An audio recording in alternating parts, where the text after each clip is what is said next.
Two bright suns started peering over the horizon, followed by the crowing of the roosters. The dawn brought forth a gentle breeze that swept over the fields of swaying grains. On a hill overlooking the large fields of grain, young Oscar hummed a simple tune while flipping through an aged book. Its frail pages, yellowed by age, did not crumple or wrinkle under Oscar's delicate touch. His obsidian eyes followed the words on the pages. Oscar. Oscar heard his mother calling for him and staggered on his numb legs, tumbling down the hill but grasping the book to his chest. The dizzy spell from the fall lasted a short moment, and Oscar was relieved to find the book was all right. Coming, mother! Oscar shouted and sprinted through the fields of grain. In the distance was a small house with a chimney spewing smoke. Oscar smiled, seeing his mother at the entrance with her arms crossed. Hurry up! His mother, Gwen Tur, shouted with her arms crossed. She was a middle-aged woman with rough brown hair and eyes but a rosy complexion. She wore a simple dress with a brown vest. Her usually kind eyes narrowed at Oscar's appearance. There was a mess of grass, dirt, and straw all over Oscar's brown pants and white shirt. She stomped ahead and pinched her son's rough cheek without remorse. First, you made me worry about your lateness, and now you come back in this dirty mess? Come in. Gwen dragged her son inside. Oscar meekly followed, scratching his head. He could understand why his mother was so anxious today. Today was the enrollment day for the Blue Ocean Pavilion, and everyone in the village was looking forward to it. Gwen rubbed a wet towel over his face and black hair to clean the dirt. Mother, that hurts. You do this on such an important day. You know the Blue Ocean Pavilion is taking in students. You need to make a good impression. Gwen scrubbed harder, inducing more groans from Oscar. I don't think they would care about my looks as long as I have xianxia. Oscar took a dry towel to wipe his face, recalling the previous years the Blue Ocean Pavilion came to conduct their test and their explanations. Xianxia was the core that existed in all living things that allowed them to become exalts, the practitioners of the mystic way of Ein. Ein was the quintessential energy that encompassed all of existence. It was in the air, the ground, the water, and every living thing. Exalts used their xianxia core to absorb the Ein around them to further their power in Ein, becoming capable of great feats. Oscar remembered reading tales of exalts sending forth a great downfall of rain and other awe-inspiring feats. However, this was only possible if a person had an xianxia core. The xianxia was divided into separate grades from 1 to 9. Grade 1 was the bare minimum required for someone to be able to absorb Ein, with each subsequent grade allowing them to absorb even more. However, it was said that xianxia was related to bloodlines and certain bloodlines had higher chances of manifesting an xianxia core. Oscar understood his prospects were not the best because his parents did not have an xianxia core. They were a family of regular folks. I'll probably be like mother and father. Oscar grumbled, but Gwen heard it and patted his head with a smile. Don't worry. There's always a chance that you might have the potential. Even if you don't have one, you can still live happily here.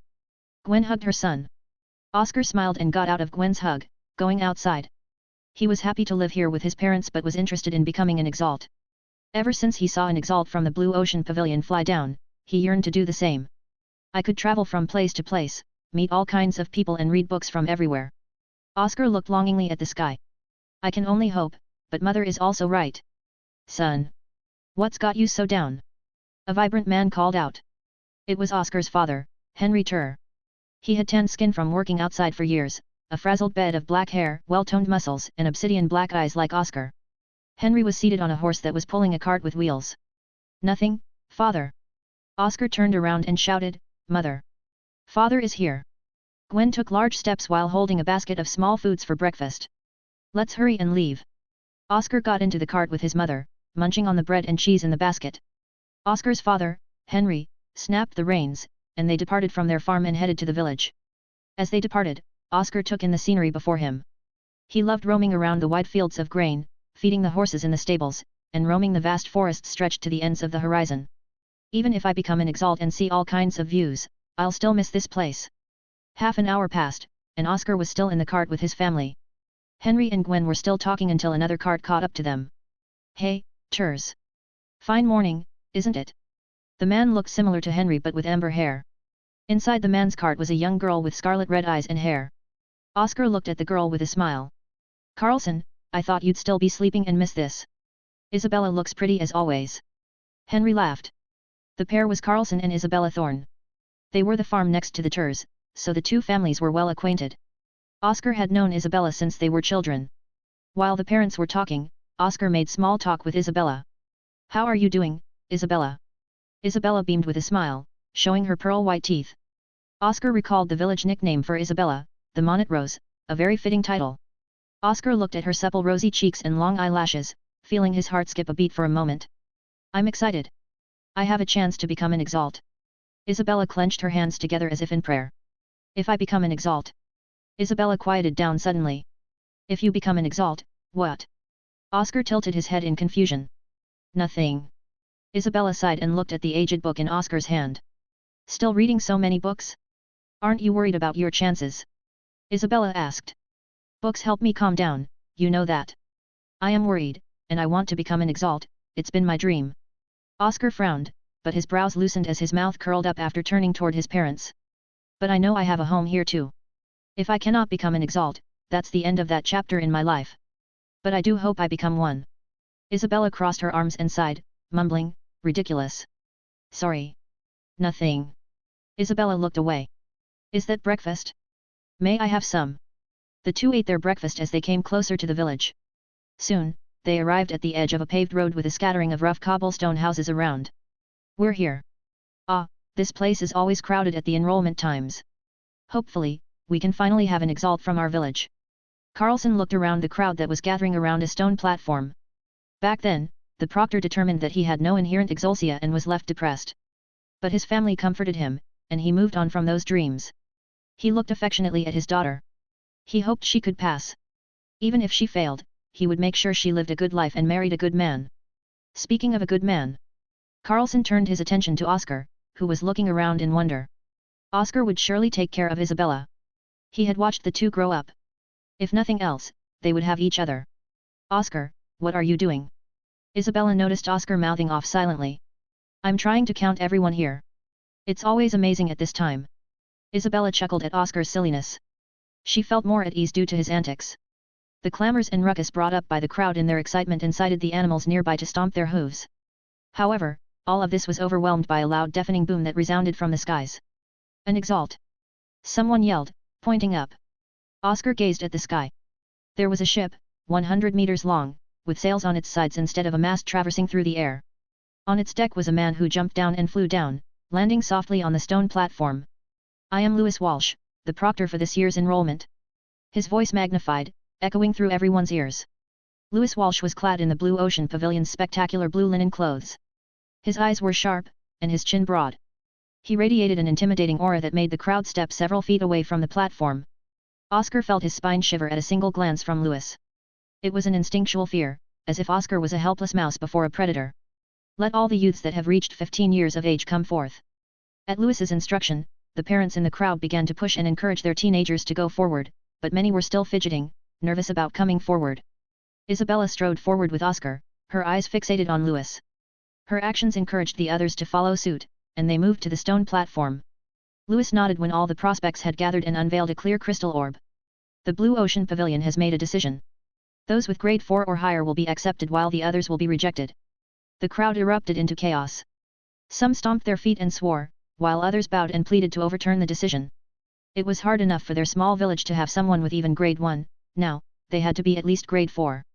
How fair was this? Silence. Lewis stomped his foot, cracking the stone platform.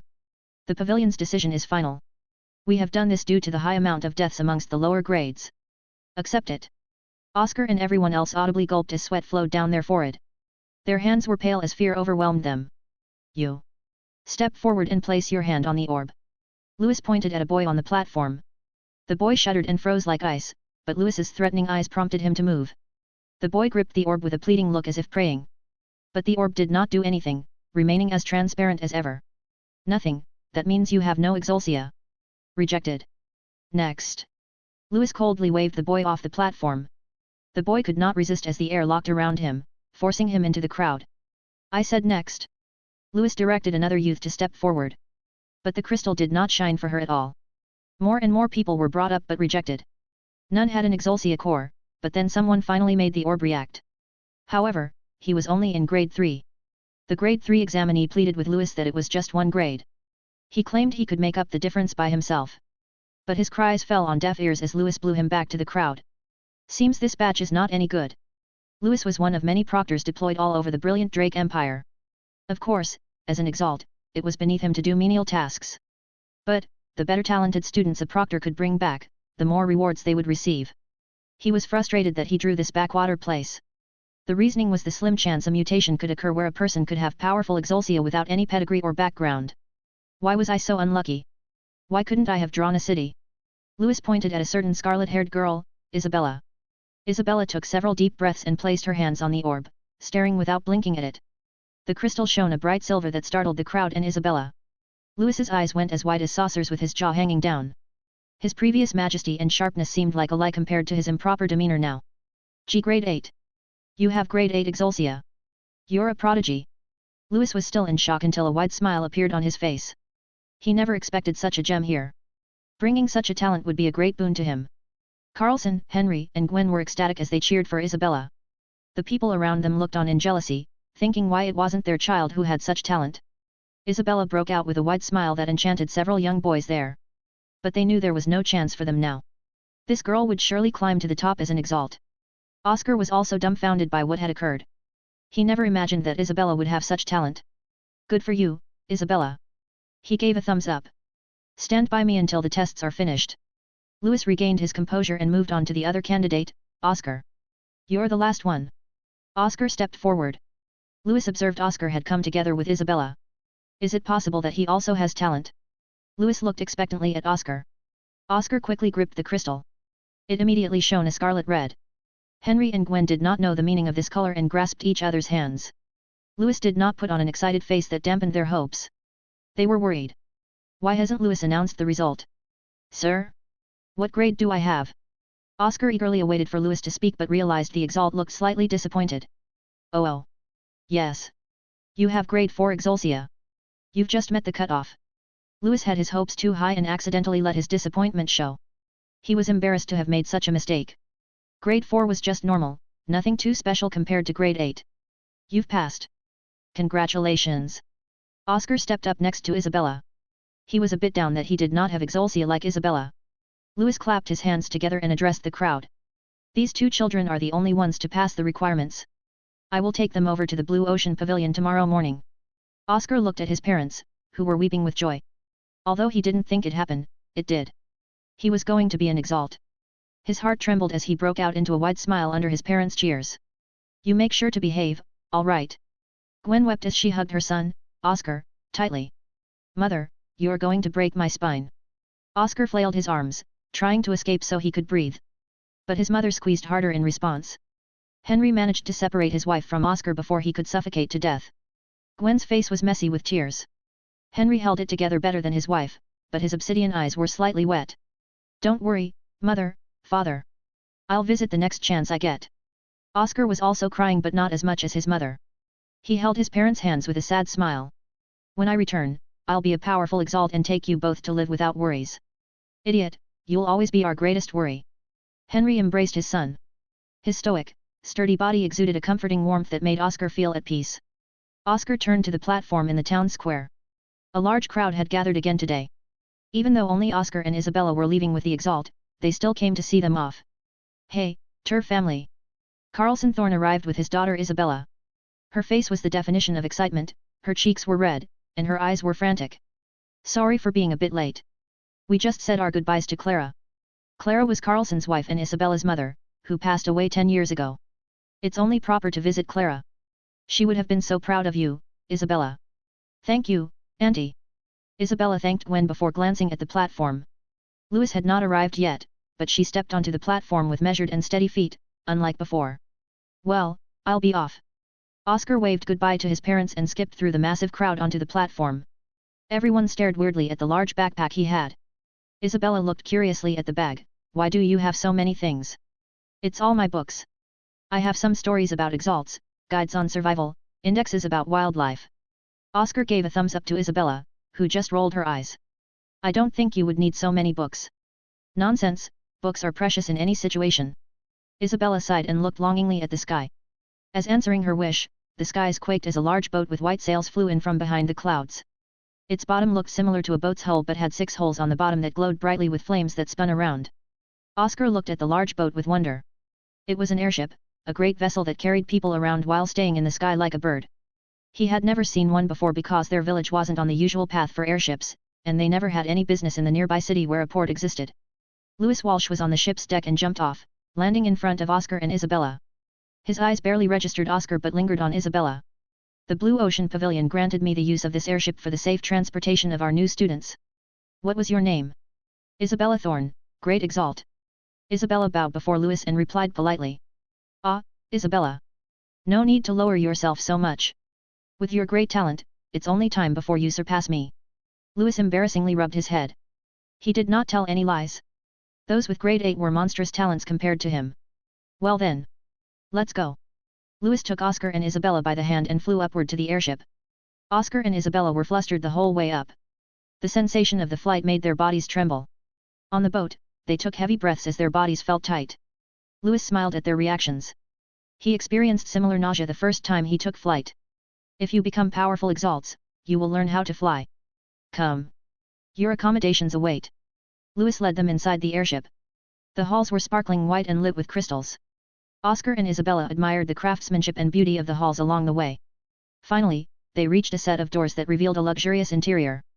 The bed inside was large and with the whitest cloth Oscar and Isabella had ever seen. The room was grand, with an outside view and a water fountain that made a soothing, flowing sound. Oscar was excited to be in such a room but noticed a strange peculiarity. He turned to Louis and asked, I only see one bed, are we meant to share one bed? Louis felt awkward at the question and coughed slightly. Boy, this room is only meant for Isabella. Your room is somewhere else. Oscar noticed the discrepancy in how Louis talked to Isabella and him. He treated Isabella with a tinge of respect and openness. But he did not even note Oscar by name and talked indifferently. But Oscar kept his complaints inside his mind, but his face scrunched a bit. He could not ruin this chance to become an Exalt just because of a difference in treatment. After saying goodbye to Isabella, who decided to lie down on her bed and enjoy her room, Oscar and Louis moved on. As they walked more, Oscar felt weird but kept his mouth tightly shut. Eventually, they entered a room. This is your room. Oscar looked around and frowned. The bed was plain, not as gorgeous as Isabella's, and not even covered with the same quality sheets. There was no fountain or an outside balcony, not even a window to brighten it up. Oscar took a deep breath and put down his things. He felt his irritation building up and tried to calm down. I'll speak with both of you after you've settled in. Meet me outside in 30 minutes. Louis did not want to continue babysitting and left to have his own private time. Oscar immediately closed the door and plopped right onto the bed. He left out a huff of air, displaying his frustration. What's with this blatant favoritism? Is having a grade 8 Exalsia that different from grade 4? Oscar knew there was a difference in talents in all fields. Like how some folks were better bakers than others. But eventually, they all reached the same level through continual practice. He decided to clear his mind and rest until he had to meet Louis. Oscar and Isabella stood on the airship's deck. They could see so far into the distance of mountains and forests on top of this ship.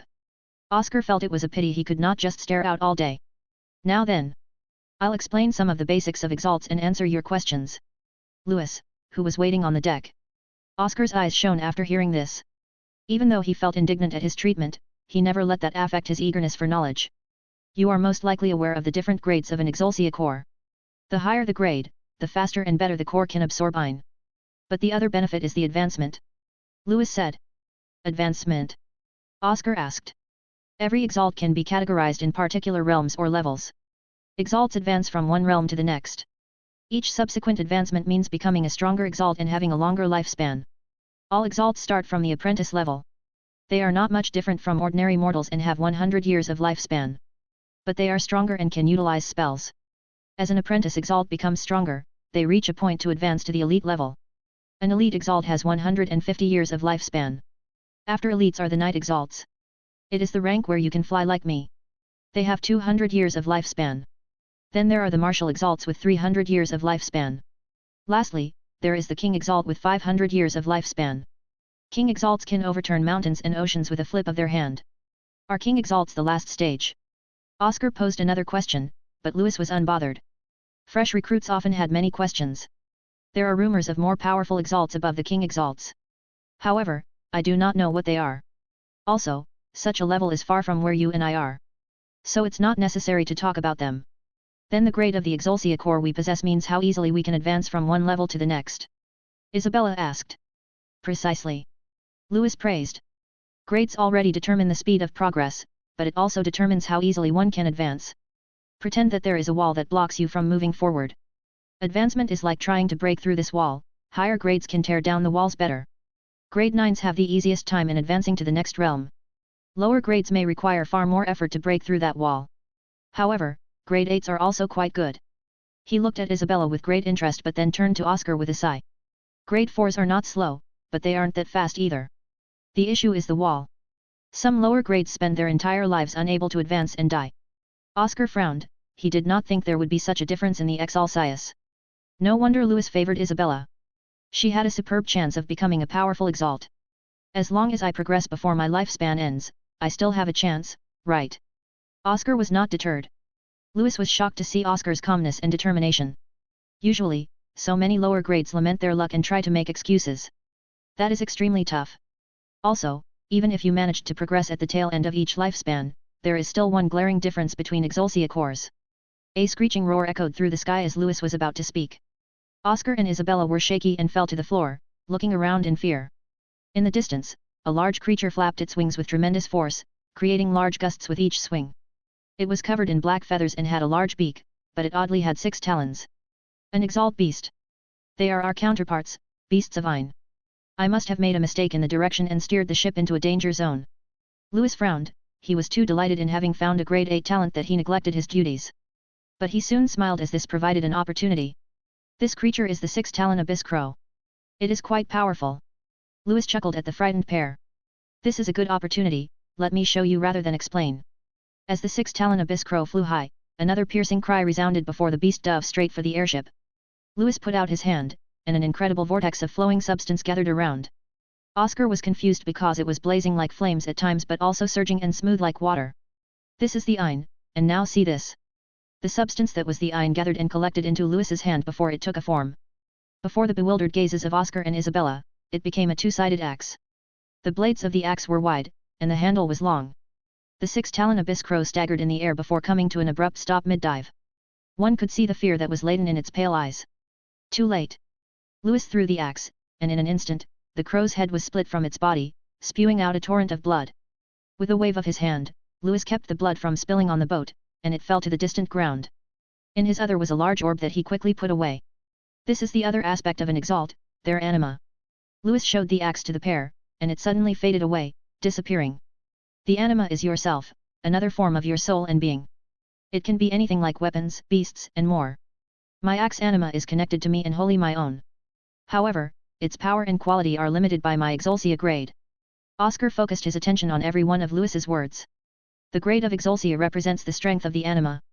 An anima of a higher grade is intrinsically stronger and more capable than a lower grade. In battles of life and death, the difference between anima can make the winner.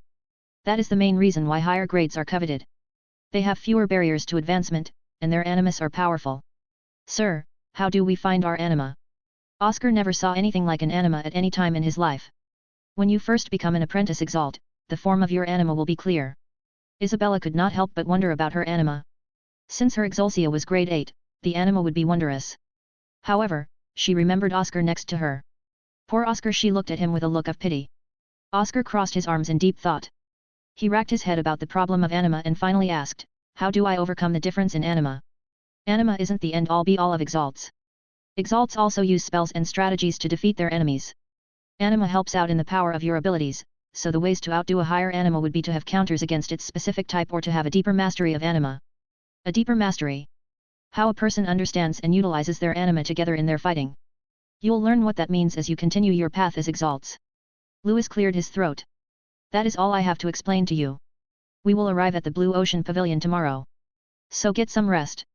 He departed to his room, leaving Isabella and Oscar behind on the deck. I'll be heading back. Isabella felt awkward with Oscar after learning all the differences between their grades. Don't worry about what he said. I just need to work 10 times as hard, right?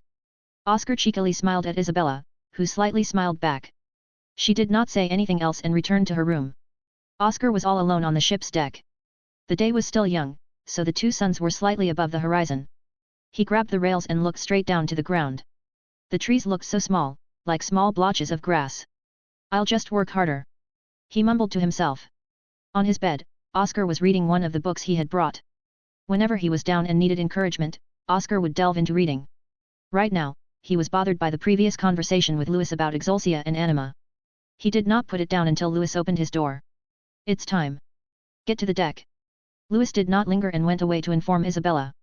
Oscar stepped onto the deck, seeing Louis and Isabella laughing while he felt isolated. He did not mind being excluded because he decided to be a better Exalt. Also, it was great for Isabella to make connections. "Ah boy, you're here." Louis finally noticed Oscar. "Come on, Oscar." What came into Oscar's sight was so overwhelming. In the distance, he saw a massive set of palaces and buildings.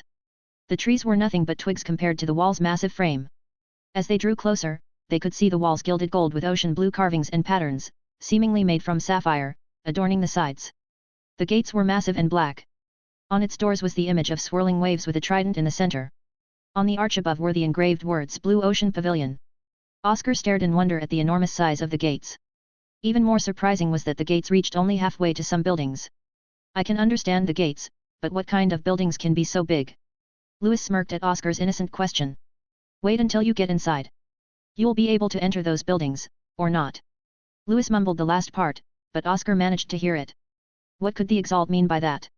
Oscar thought they could enter without issues, but it may be more complicated. Meanwhile, Isabella was looking from left to right. She wished to burn this image in her memory. Her anticipation grew as she eagerly wanted to get inside. As they got closer, more airships appeared in their view. There were several tens of them. Oscar saw other youths on the airships, marveling at the pavilion while accompanied by other proctors. "Hey, Louis! How was going to the backwater villages?" The mocking voice came from an airship that made its way next to Louis. On its deck, Oscar saw 3 other youths like himself. The older man next to them was dressed the same as Louis. "Stan, how was the Western Lake?" Louis nearly smirked but held it in to keep his poker face. He knew Stan had come to cause trouble. They were always at odds ever since they entered the Blue Ocean Pavilion. They sought to outdo each other, whether in fights or bets. Before Louis departed for Oscar's village, Stan goaded him into a bet about who would bring the better talent. "Not too bad. I found some good talents." Stan sneered at Louis, thinking about how he had won the bet. "Oh? What exalsia do these prospects have?" Louis played along with Stan's arrogance. "2 are grade 7, and the other in grade 6. "Sorry, Louis. It seems you owe me quite the amount." Stan laughed. The youths behind Stan stretched their backs out with a grin. A feeling of pride swelled in their heads as they looked at Oscar and Isabella with competitive eyes. "Humph! You've had quite the haul. I congratulate you, Stan, on contributing to the pavilion. Now it's my turn. First is this boy. He has grade 4 exalsia." Stan and the other youths snickered at Oscar. "Grade 4? That was the bottom of the list for the pavilion's requirements. Finally, this girl, Isabella. She has grade 8 exalsia," Louis said with great enthusiasm. Instantly, Stan's face paled from disbelief. Earlier, he envisioned his victory and the chance to put Louis further down. But, he never expected Louis to find a grade 8.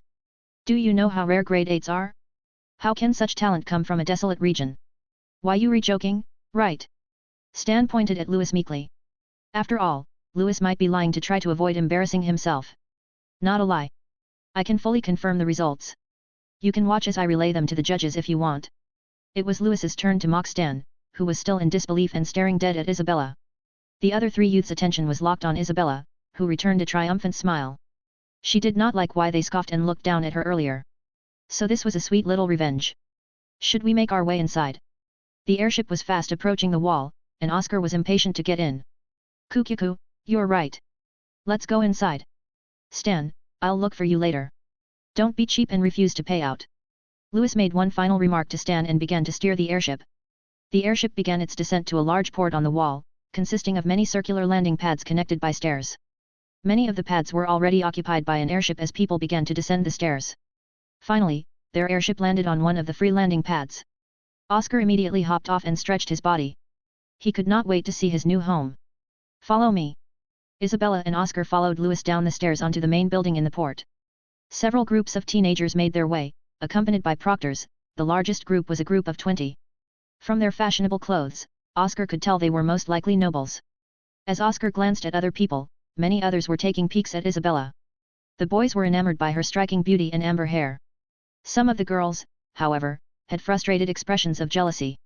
Oscar was reminded of a quote he read in a book: "Great beauty invites obsession of love and hatred." No doubt, those words perfectly described the scene before him. Louis led them inside the port's main building, where a beautiful woman waited for them. She had rosy lips, a slender neck, and clear yellow eyes.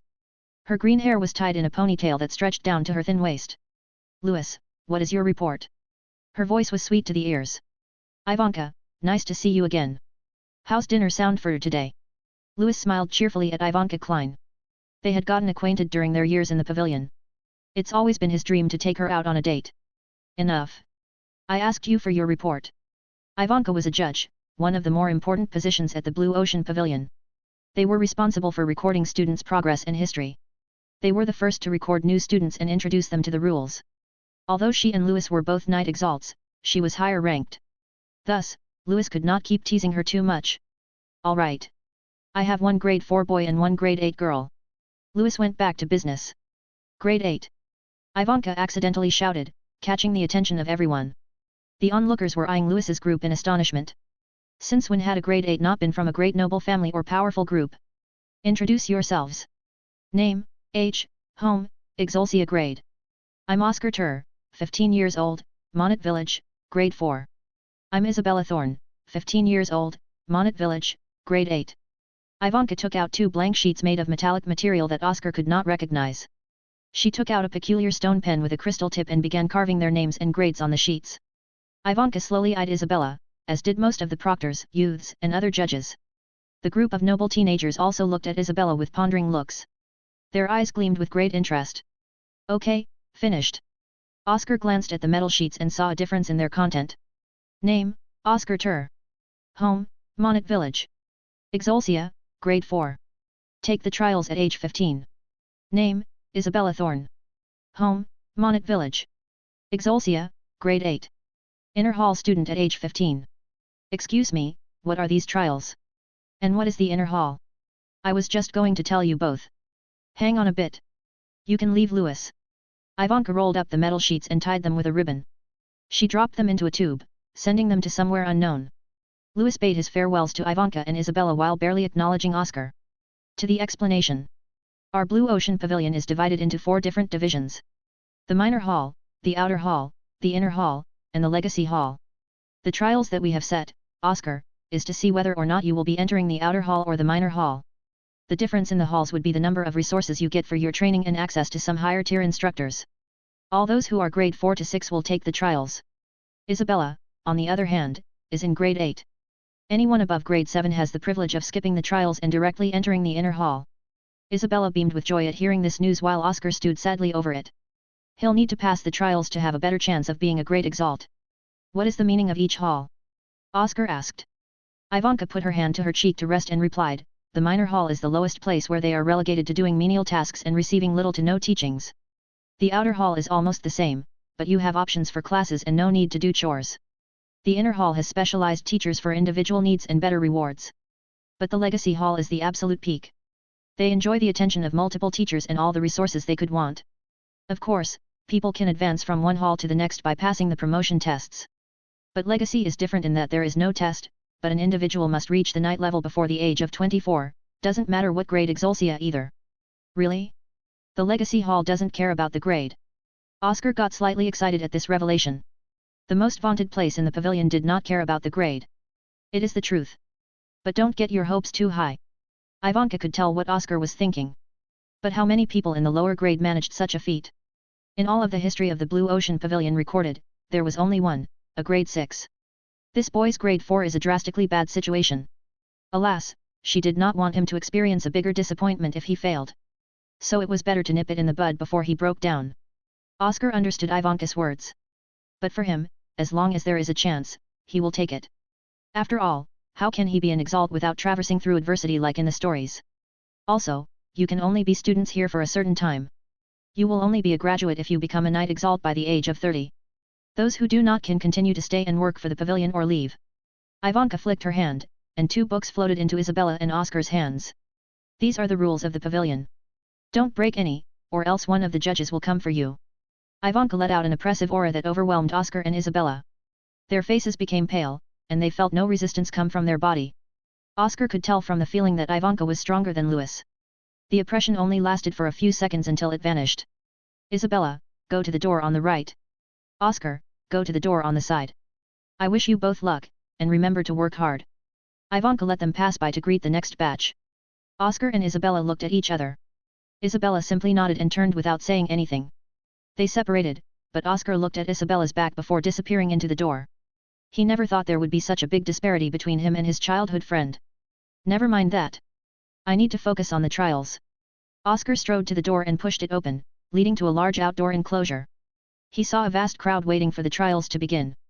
Some glanced at Oscar and his backpack, some were shadowboxing in training. Oscar also sat down in a free grassy area and started reading the rulebook everyone had been given. Time passed as more and more people made their way to the enclosure. Suddenly, as the last batch came in, the doors slammed shut by some force. Welcome to the Blue Ocean Pavilion. I am this year's trial master, Robert Levitt. An old man stepped forward, dressed in blue robes. He bore a signet of 5 waves. His hair and beard were completely white, and his eyes were closed. Nevertheless, everyone felt as though a monster was staring at them. The trials will consist of a 3-day trial. Those who fail shall be sent to the minor hall. Everyone audibly gulped upon hearing about the minor hall.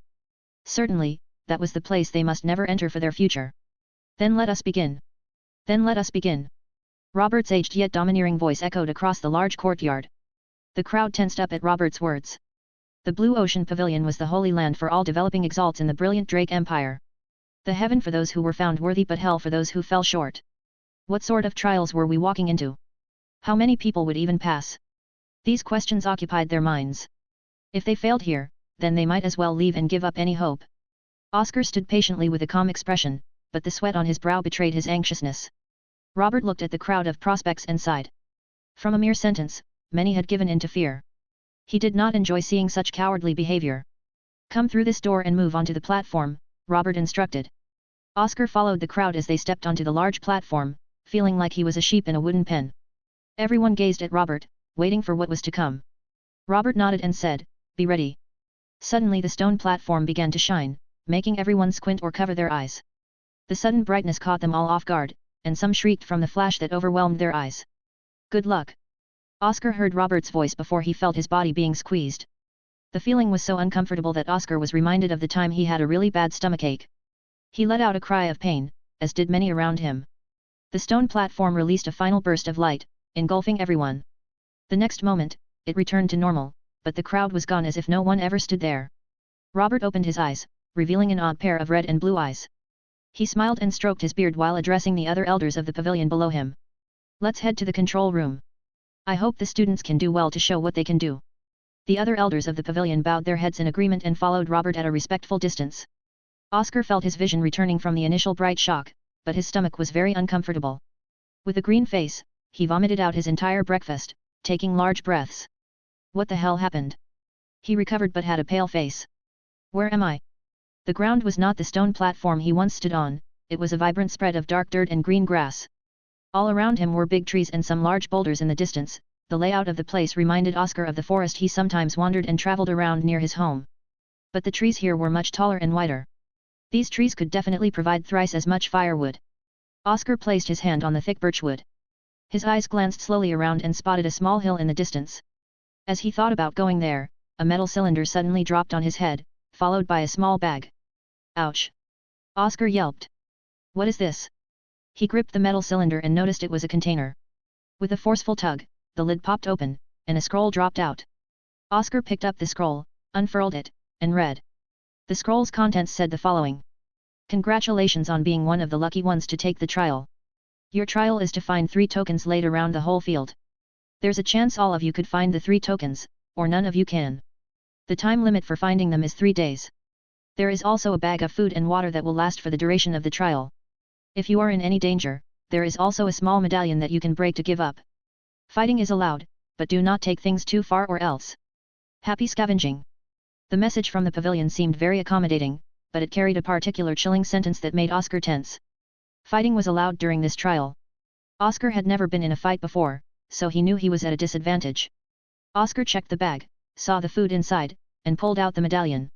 It was a small green coin that matched the grass below. Oscar stowed it in his pocket and reviewed all the information in his thought. The trees provide great cover. There was a book he liked about a hunter who encountered a fierce wolf. Due to unfortunate circumstances, the hunter lost his weapons, but he was not easily defeated. The hunter fought from a distance, using trees as cover and throwing rocks to tire out the wolf slowly. If I run into anyone, maybe I can do that. Oscar looked around for some small stones to throw. He found a couple, but then his eyes widened in shock.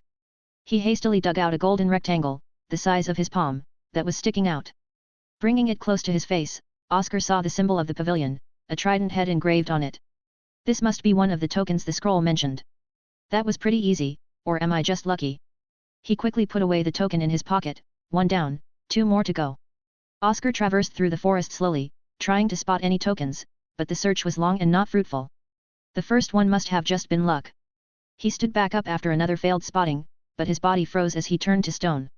His face twitched, and his eyes trembled a little when he saw a person a short distance from him. The other party also noticed Oscar, and their eyes met. The stranger had handsome features with a sharp chin and charming yellow eyes.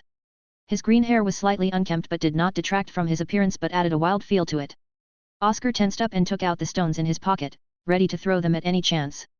The stranger looked at Oscar with an odd face before shaking his head and turning around. He seemed to have no interest in Oscar. Phew! Oscar was about to move when the ground suddenly quaked under them. The stranger stared around in confusion while Oscar could not get proper footing. The ground under Oscar suddenly caved in. I was near a cliff the whole time. Oscar couldn't see the cliff because of the tall grass and the foliage of the trees. The quaking of the ground unstabilized this cliff, and Oscar tried to grab hold of something, but he was falling. Damn! Oscar thought of anything he could do to survive. The medallion was his ticket out, but he didn't want to use it. Suddenly, a hand reached out and grabbed him. Oscar looked up and saw it was the stranger from earlier. You! If you don't want to get hurt, hurry up and pull yourself up. The stranger spouted impatiently. Oscar quickly set his feet on the rocky cliff and pulled himself up with the stranger's help. He heaved a sigh of relief and was breathing heavily on the ground from the brush with danger. His eyes looked at the stranger. Thank you. The stranger scoffed and said, if you're so unprepared, then just crack the medallion and go to the minor hall. Don't sell yourself short. He was about to leave, but Oscar asked, why did you help me? The stranger stopped and looked at Oscar. What an idiot.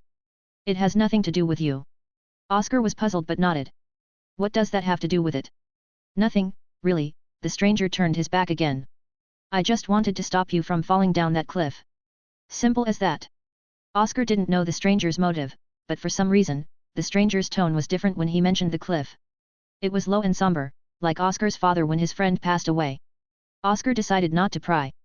As he walked, the stranger felt something hit his back and turned with his fists clenched. But when he looked down at the golden token on the floor, his eyes widened in shock. He picked it up and said, this is a token. That's repayment for saving me, Oscar said while patting the dirt off his chest. Thank you. The stranger looked puzzled at Oscar, who was heading off in another direction. His hands clenched the golden token tightly. What the hell is wrong with this guy? I didn't know he had a token. Who gives away a token just like that? After getting a considerable distance away, Oscar sighed about losing his token, but he thought it was the proper thing to do. The stranger initially didn't try to fight him and saved his life. The reason was still a mystery, but Oscar still owed him. Hours passed, but Oscar could not find a single golden token. Slight flickers of regret crept into his heart, but Oscar shooed them away. What was done, and he shouldn't be so cheap with being saved.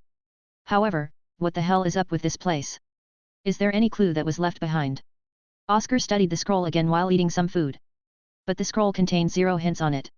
The two suns descended, so Oscar decided to find a place to rest. Bastard! Oscar heard a loud voice and turned in its direction. It was the voice of the stranger who had saved him. From the exasperation and anger, Oscar knew the stranger was in danger and sprinted ahead.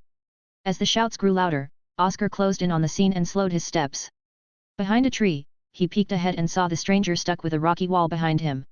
2 others flanked him from both sides.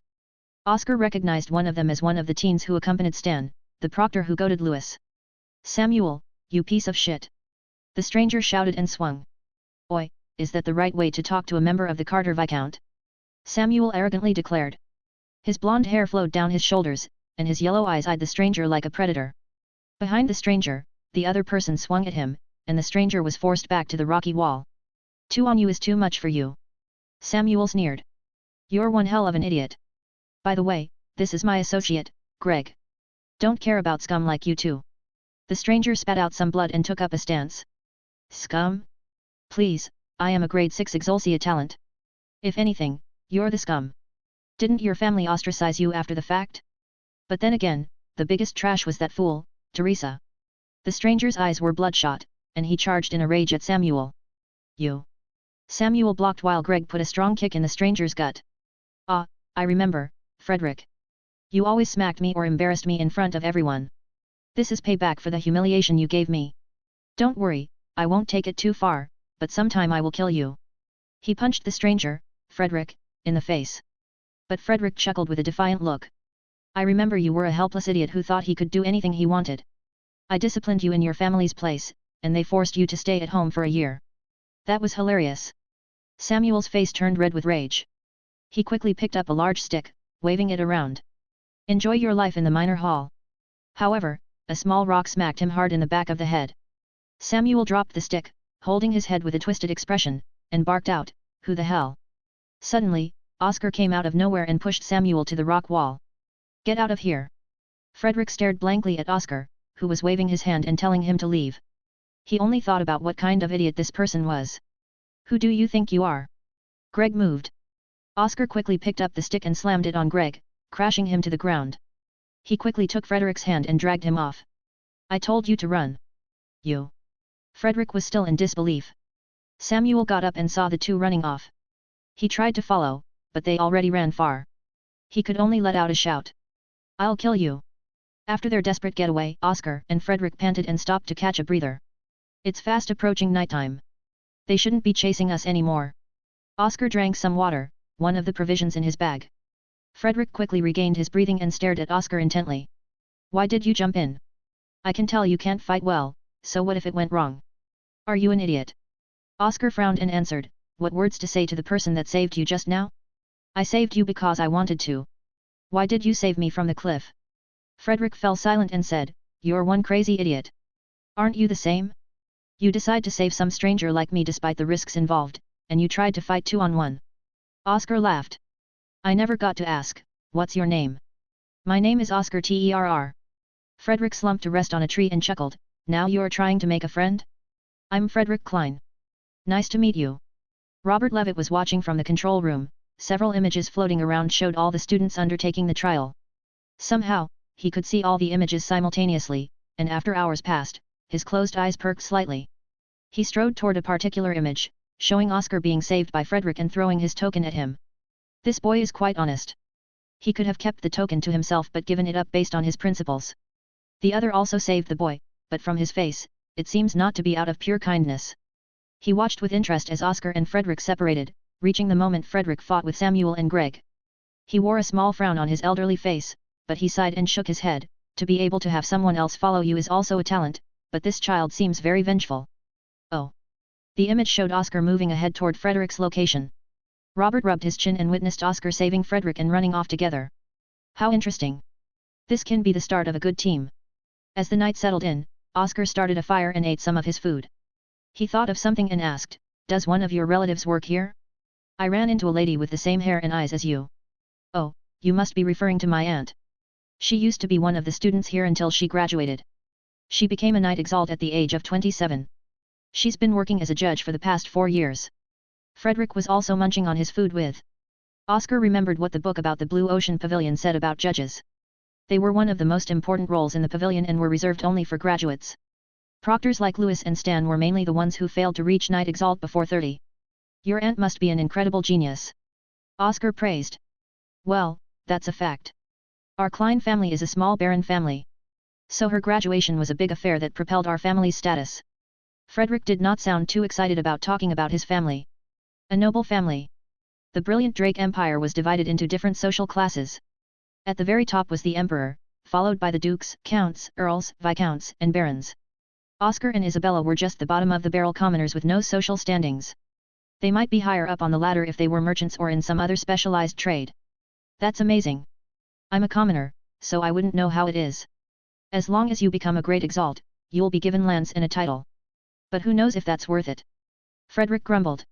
Indeed, exalts were a precious resource for any group or power. They could be the best soldiers, researchers, and leaders. Empires and nobles would entice powerful exalts to their fold with promises of great benefits. Even if someone failed to graduate from Blue Ocean Pavilion, someone would most likely want to hire or invite them if they were skilled. You don't seem very enthusiastic about it. Frederick remained silent and munched on his food. Then he said, it's better to be free. Go out and enjoy the freedom and girls. Oscar was taken aback, but Frederick had unkempt hair and loosely buttoned clothing. He seemed to be a delinquent. What, you never had a girl before? I heard all kinds of beauties are at the pavilion. Frederick laughed out loud and teased Oscar. The previous somber attitude about nobles was gone as if it was an act. Oscar tilted his head and thought that Frederick might have a bit of a screw loose in him. The change in behavior was very strange. I have a childhood friend who came here, Oscar said. But we're not together at all. Oh. Frederick stepped closer with interest. Tell me. Well, she came here with a grade 8 xianxia. Everyone could not believe it. Grade 8. Frederick shouted. Holy Mother of God. You only see the high kinds of grades in the big noble families. Guess it's true that a genius can come from anywhere. His face slowly shifted back to his slightly downcast face as he sighed, if only that could have happened for. For who? Oscar asked. Never mind. Frederick ignored the topic. Grade 8 is incredible. There are others in our year. Really? How rare are they? Most big noble families have a large tendency for grade 7 and 6s. By mixing more powerful Exalt bloodlines, they have a higher chance of better xianxia cores in their children. You can say they are Exalt families. My Klein family is a recent addition in the past 100 years. Our ancestor was only a grade 6 but was a powerful knight. So your family was commoners before. Yup, we're known as upstarts, and many despised us. But my aunt becoming a judge put a damper on their complaints. Frederick smiled maliciously, thinking about the idiots who suddenly had to act respectfully. Oscar did not want to know what happened to those offenders. I don't know all the grade 8s because who knows if there are more like your friend, Isabella. The ones I do know of are from terrifying backgrounds. Frederick went back on topic. First is Celestina Loveridge-Ragnar, the princess of our brilliant Drake Empire. The royal family has a King Exalt, so it's not surprising that they produced such a genius. King Exalt. Oscar lost his breath hearing this. That was a place so far from his reach, but he was curious how it felt to be so powerful. Second is Aurora Bellwood, and she is not from any noble family but rather the daughter of the branch head of the Alchemists Guild branch in our empire. The Alchemists Guild is the holy ground for alchemists. Alchemists. Oscar did not know what these were. There's more to Exalts than just fighting. They can create elixirs which help speed up the process of training. You'll learn more about it later once we're inside. Oscar nodded and expressed for Fred to continue. Lastly, there is a grade 9. Oscar unknowingly slammed his hand on the floor, ignoring the slight bleeding it caused. ANI Oscar almost screamed in shock before Frederick clamped his mouth shut. Don't make too much commotion. You'll attract attention. Frederick was careful and did not want any unwanted attention. Attention bred trouble. Oscar took deep breaths to calm himself down. Grade 9? Who? Frederick responded solemnly, it would be Gilbert Lockwood from a Baron family. Grade 9, that's crazy. Even more so from a Baron family. But strange too. Frederick crossed his arms in deep thought. Strange? I know Gilbert since our families were barons. He was always pale and sick. He rarely came out unless the family had to bring him out for formal social events. I heard they put him in a shed away from the rest at home. Frederick remembered his peer with blue hair and blue eyes that tried to hold in his coughs and walk around with shaky legs. Then, suddenly, he got healthy and strong. Later, he overpowered his siblings in martial combat. Once they tested his xianxia, it turned bright gold signifying grade 9. The news spread like wildfire all over the empire, except remote places like your home. That is odd, Oscar mumbled. Can a person change that drastically? Even if they recovered from sickness, immediately defeating others in combat was strange. I got a weird feeling about all of this. So I'd rather not interact with the guy. You too. Avoid him at all costs. I caught a glimpse of him, and it's a complete difference from his sickly past. Frederick huffed in anger. Silence engulfed the two as the air became stuffy with worries. Oscar stood up and stretched his back. I don't think we'll have too many chances to see him. After all, if you and I both fail here, then that's something we don't have to worry about. Gilbert was not on Oscar's mind for today. They needed to focus on what lay ahead. What an oddball.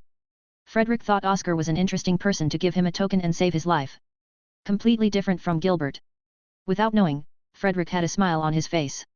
Here. Frederick tossed something to Oscar. Oscar grabbed it and saw the golden token in his palm. Why are you giving this back to me? You saved me. This is thanks for that. Besides, I found one as well. Frederick revealed his token. We're both at one token apiece, so that's fine. What if you fail because of this? Oscar joked. Huh? How would I fail? You should be worrying about yourself. Frederick quipped back at Oscar. Oscar laughed and said, let's become Exalts. Frederick extended his fist out to Oscar. Obviously, OS. Let's win this. Oscar bumped fists with Frederick. What kind of name is OS? But yet, Fred. We're going to pass. What kind of horseshit is this? Frederick shouted. He kicked the boulder but soon regretted his decision and rubbed his foot with a pained expression. He was quite distanced at the start but began to act more unhinged and wild around Oscar. Oscar looked at Frederick as if he were an idiot for hurting himself. Fred, that's enough. A fake token is a fake. Earlier they found another token in a cave, but it crumbled into dust when they touched it. Frederick lashed out in anger while Oscar shrugged it off. OS. The pavilion is full of sadistic overlords who love to toy with us. Frederick hissed. That's plausible. Oscar thought about it, the pavilion was quite torturous. It suddenly hoisted them into an unknown wilderness to find tokens that could only be found by finely combing through each crevice but left behind some fakes. You and I both have 2 tokens, but I didn't think finding a third was this hard, Frederick said. Even though he said that, finding the second tokens were much harder. They had to go into dark caverns or find a way across raging rivers to find some. As they wandered around, Oscar and Frederick froze when they saw another person sitting on a large boulder. She was a beautiful girl with orange hair and orange eyes dressed in garbs made of fur. Her face was exquisite. Oscar felt it might be on par with Isabella's. The girl stood up and stared at the pair. Oscar and Frederick tensed up and readied themselves for a fight. But Oscar felt like a large predator was staring him from down those fierce orange eyes. Who are you? Frederick asked. Shouldn't you be introducing yourselves first? The girl asked back. Or are you just here to stare like a pair of chicks? Frederick remained silent and was about to move, but Oscar held him back. OS. Let's go. Oscar shook his head. As they left, the girl didn't follow. But she slumped back on the boulder with a downcast face and cursed, I did it again. Oscar was still dragging Frederick away. OS, what was that? We could have taken her. She stood on the boulder, looking down at us like we were prey. What do you think would happen? Let's find a safe way to get tokens. Frederick clicked his tongue. He agreed with Oscar's conclusion, but he still didn't like the attitude of that orange-haired girl. She was beautiful, but I prefer more open and adorable girls. Yet. You mentioned your preferences many times. Oscar sighed and stopped tugging on Frederick. They walked a considerable distance away in search of more tokens. The 2 suns were setting again. Oscar said, we still have another day after this. We should keep looking. However, Oscar found no other tokens today and had no luck for half the 3rd day. At this rate, he would be relegated to the minor hall. What's with the tokens? Frederick complained. It's almost as if they're running away. Running away. Oscar pondered about the previous tokens they had found. The first was found very easily, but the second was in slightly more inconvenient or unsettling places. Maybe the tokens only show when we go to more places like the dark cave and river. Now that you mention it, that seems likely. Frederick realized it as well. Then I think I know where one can be. Oscar stood up and pointed at the large mountain only a few minutes away. Let's climb. So he realized it. Indeed, the first tokens are given as a gift and a tool to incite conflict if the need arises. But the next tokens are more dangerous to obtain. Only with the resolve to pass can you find them. Robert Levitt smiled. The trial was set so the tokens would spawn at a place the person could only get to if they truly pushed themselves. What was required was courage and the drive to push past their limits. Of course, the other action was to fight and steal from another person. Naturally, if the person showed some grit in a fight, the elders may give them an easy token nearby as a reward. That was why Oscar's and Frederick's second tokens were only in a shallow cavern and across a fierce river right by them. They had shown their tenacity and courage in the bout against Samuel and Greg. The other images all showed students trying their best to dive into the depths of a lake, climb high on trees, run into deep caverns, or fight each other. AD. Oscar and Frederick finally came up to the mountain. However, it was more like a very steep cliff.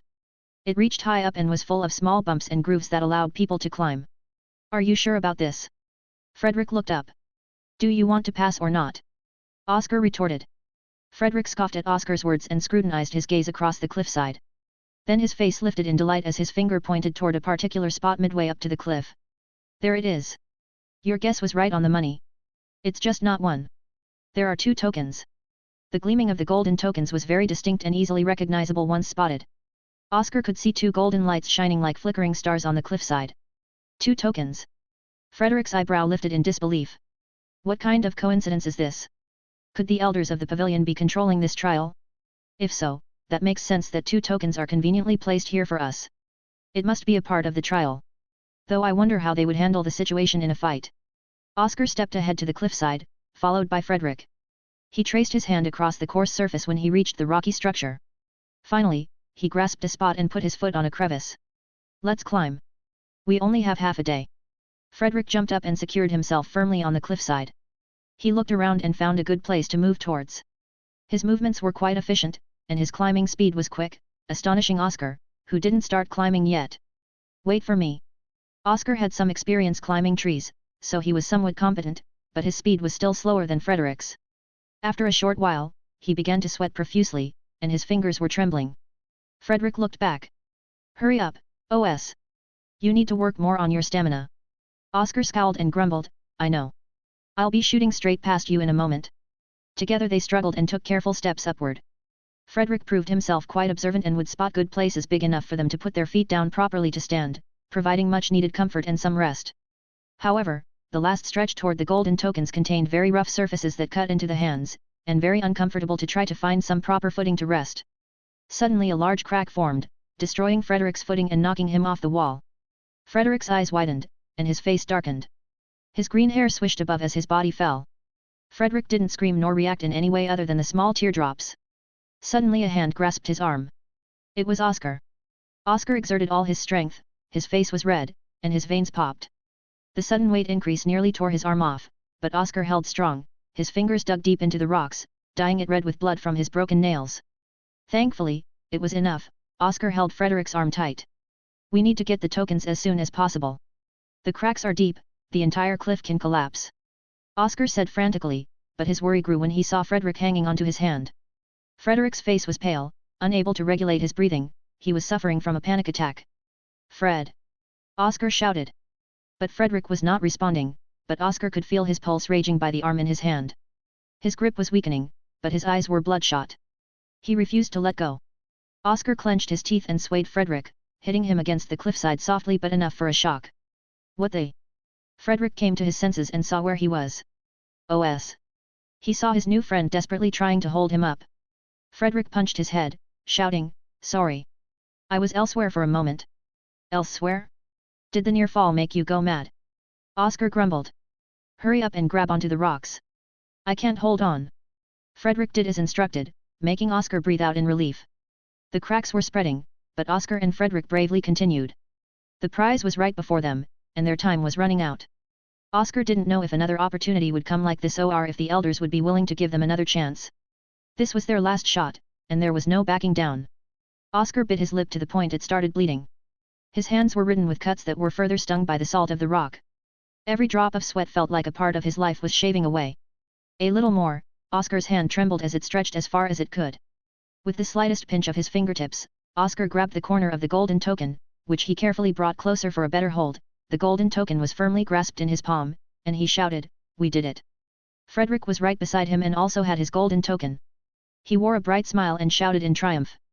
But his face soon fell as he stared blankly around the area. They were only midway up the cliff, and there was a considerable distance up and down. Do we have to climb all the way up?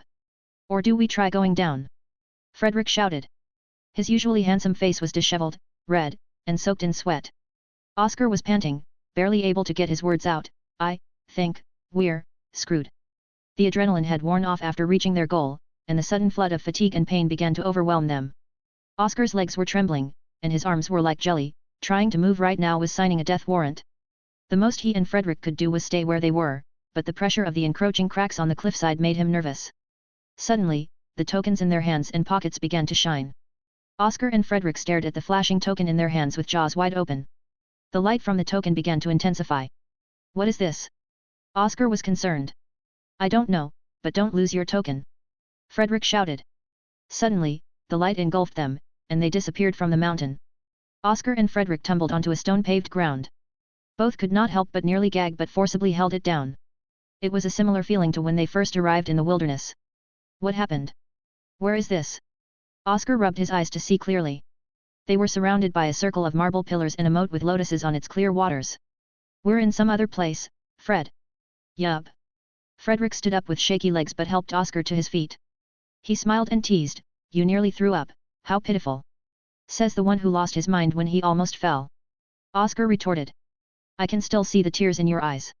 Same to you. Ha. Oscar and Frederick stared each other down. Ahem. A third party grabbed their attention. It was the trial master, Robert Levitt. Trial master. Oscar and Frederick bowed before this elder. Robert eyed the two boys. He observed them inside the trial. He witnessed them coming together and overcoming the odds together. This made him happier that there were students with strong hearts. The two of you passed the trial. Oscar looked around to see no one else had come out. Where is everyone? The ones with 3 tokens could instantly leave the trial and come here. So each person arrived at different times. The two of you came together, which is odd. Robert sighed, thinking about the students that were still inside the trial. He could already picture how they would react if they failed. Some students would break down and be sent back to live with their families. But to be an Exalt means dealing with heart-wrenching obstacles one after another. If they could not exhibit the heart to overcome, there would be no chance for them. Of course, some may not be as affected and bounce back from the pits of despair. That was why they were sent to the minor hall. Make your way to the building over there and receive your uniforms and identification. Oscar had questions he wanted to ask but felt it was not wise to bother the trial master anymore. After bowing his head, he left for the large palace Robert pointed out. Frederick followed suit. Once the two were far away, Robert opened his eyes slightly. They were strikingly similar to jewels in how they glowed. One was blue, while the other was red. A smile crept up to the elder's face. He thought about the moment Oscar grabbed a hold of Frederick and refused to let go. Those two are good friends. Unlike most in this pavilion, I hope they can stay that way. Robert sighed. Many people from all walks of life came to the Blue Ocean Pavilion. But how many of them became friends? How many distanced themselves or became enemies due to disputes? Robert had seen many Exalts abandon their families and friends for more power. He witnessed the Exalt noble families become colder and colder as the lust for power replaced the need for familial love. Robert always believed that beyond power, beyond the best intelligence, and beyond talent was the heart. The heart that stood unwavering against whatever may come. Oscar and Frederick finally made it to the main palace. The palace walls were high, adorned with ivory towers and statues of people. Some of them were clad in armor, and others in dazzling clothes. It's the past Exalts of the Blue Ocean Pavilion.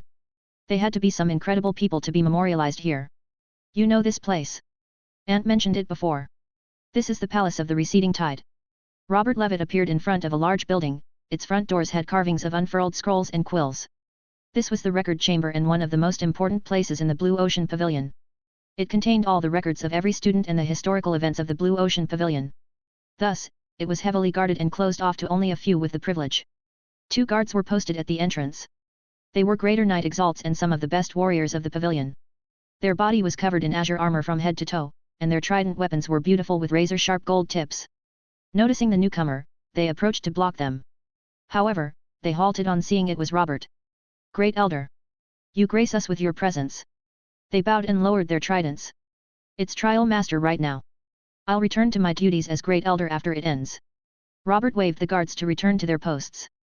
The guards tapped the door with their tridents, and it began to open as if some invisible force was moving it. Once Robert entered inside, the door closed back shut. Inside were large shelves stretching far to the other end of the Great Hall. Unlike regular bookshelves, these shelves were akin to honeycombs with hexagonal holes containing various rolled-up metallic sheets. Inside were various personages, the judges at their desks. They worked hard, writing on metal papers and rolling them up. Robert approached one of them. I hope I'm not disturbing you. The judge he coincidentally approached was Ivanka Klein, who admitted Oscar and Isabella back at the port. Ivanka looked slightly annoyed someone bothered her during her work. She turned to Robert, and her eyes widened so much that they were bulging. Gr. Great Elder Robert. Forgive me for not addressing you immediately. What do you need from this lowly judge? Ivanka immediately knelt and bowed her head, her beautiful green hair was scattered all over her back onto the floor. Although she was a judge and enjoyed a high position, it was nothing compared to the Great Elder in front of her. Great Elder Robert was a greater martial Exalt, on the cusp of being King Exalts. She was only a lower Knight Exalt. He could kill her on a whim, and no one would care. No need to be afraid, child. Robert's eyes were still closed. I need your assistance in finding a record for a child. Of course, I can find anything for you, Great Elder. Ivanka quickly stood up and fixed her hair. She could not make a bad impression on Great Elder Robert. He is one of the trial takers. Here is his face. Robert held up his palm, and smoke gathered around to form an image of Oscar's face. Hey! Ivanka stared at the face. She recognized who it was. It was the boy that had come together with the grade 8 Isabella. She most likely would not have known who he was if not for that. You know this child? I do, Great Elder. I was the one who recorded the boy's details when he entered the pavilion. He came along with a grade 8 girl. Grade 8. Robert's ears perked up hearing this. Would you like her record as well? Ivanka added on. Robert stroked his beard and replied, no need. I only want the boy's record. I have no interest in the girl. Ivanka was surprised, she did not expect the great elder to disregard a grade 8 child so nonchalantly. This increased her interest in the boy, Oscar. How did he attract the attention of a high-level figure like Robert? Is there a problem? Robert's solemn voice awoke Ivanka from her thoughts. Her face paled, thinking she had angered him by not responding in time. And none at all, great elder. I'll get the boy's record for you. Normally, if a judge were just given a face, it would take longer to find the record. But Ivanka knew Oscar's name, so it was simpler for her. After a short time, Ivanka returned to Robert with a scroll. She respectfully presented it to him with trembling hands, as her yellow eyes were full of anxiety. The scroll unfurled in Robert's hands. There was a drawing of Oscar, followed by the information Ivanka had written down earlier. Grade 4 xianxia. Robert's slight chuckle utterly terrified Ivanka, who lost her composure. When has a great elder ever behaved like this towards a new student? My thanks for your time. You can get back to work. Yes. Ivanka bowed her head towards Robert's back. The Palace of Receding Tide was one of the gigantic palaces Oscar observed from on top of the airship. Great spiral pillars surrounded its walls, supporting the great arches above. All around the walls were pedestals that held the statues of past exalts. They lined around the entire palace like eternal watchers eyeing the next generation of students. Oscar felt overwhelmed by the presence these statues emanated. These statues gave him the feeling they were alive. Fred. These statues. My aunt told me each statue is carved in the likeness of great exalts and given the power to move and fight. They will come to its defense if the Blue Ocean Pavilion is ever under attack. Frederick explained and bowed to the regal figures. It was customary to bow before these hallowed figures. Oscar also bowed before the statues. Although he did not know who they were famous enough to be engraved here as protectors and worth all their respect. There's no need to be so stiff. Let's get inside. Frederick moved along. Oscar nodded and stepped onto the paved marble path to the palace entrance. As they approached, Oscar asked, why is it called Palace of Receding Tide? Do you know about the different tides? Yes, they were described in a book. Oscar remembered the details from a book he had about the seas. One of his dreams was to see them. The tides recede in warning of a great calamity. Some records indicate a huge tidal wave spanning miles high and wide, swallowing entire cities into the depths. Stunned, Oscar stared at Frederick to see if he was joking, but he could tell it was the truth. The name is Receding Tide because we need to expect the worst once we enter through these doors. Sink or swim. Oscar looked at the ominous entrance with no carvings or sigils. However, he was determined, so Oscar gathered the courage to move on. The pair went inside to see a man waiting for them. The stranger wore the uniform of the Blue Ocean Pavilion with glasses. He had wavy blonde hair with blue eyes. Although he looked young, Oscar felt as though this man was ancient. Congratulations to you both. Passing the 2 trials requires great strength and will. I, the Vice Pavilion Master, welcome you to the Blue Ocean Pavilion. The stranger introduced himself as the Vice Pavilion Master, John Williams. Oscar and Frederick immediately greeted him back. Vice Pavilion Master graces us with your presence. John waved his hand, and the 2 boys felt an invisible power forcing them up. It's the duty of the Vice Pavilion Master to welcome all newcomers. Now take your sacred oaths. The sacred oaths. Once a person becomes a member of the Blue Ocean Pavilion, they have to swear never to betray it and never to tarnish the pavilion's prestige. Thankfully, Ivanka's guidebook mentioned it, so Oscar wasn't completely clueless.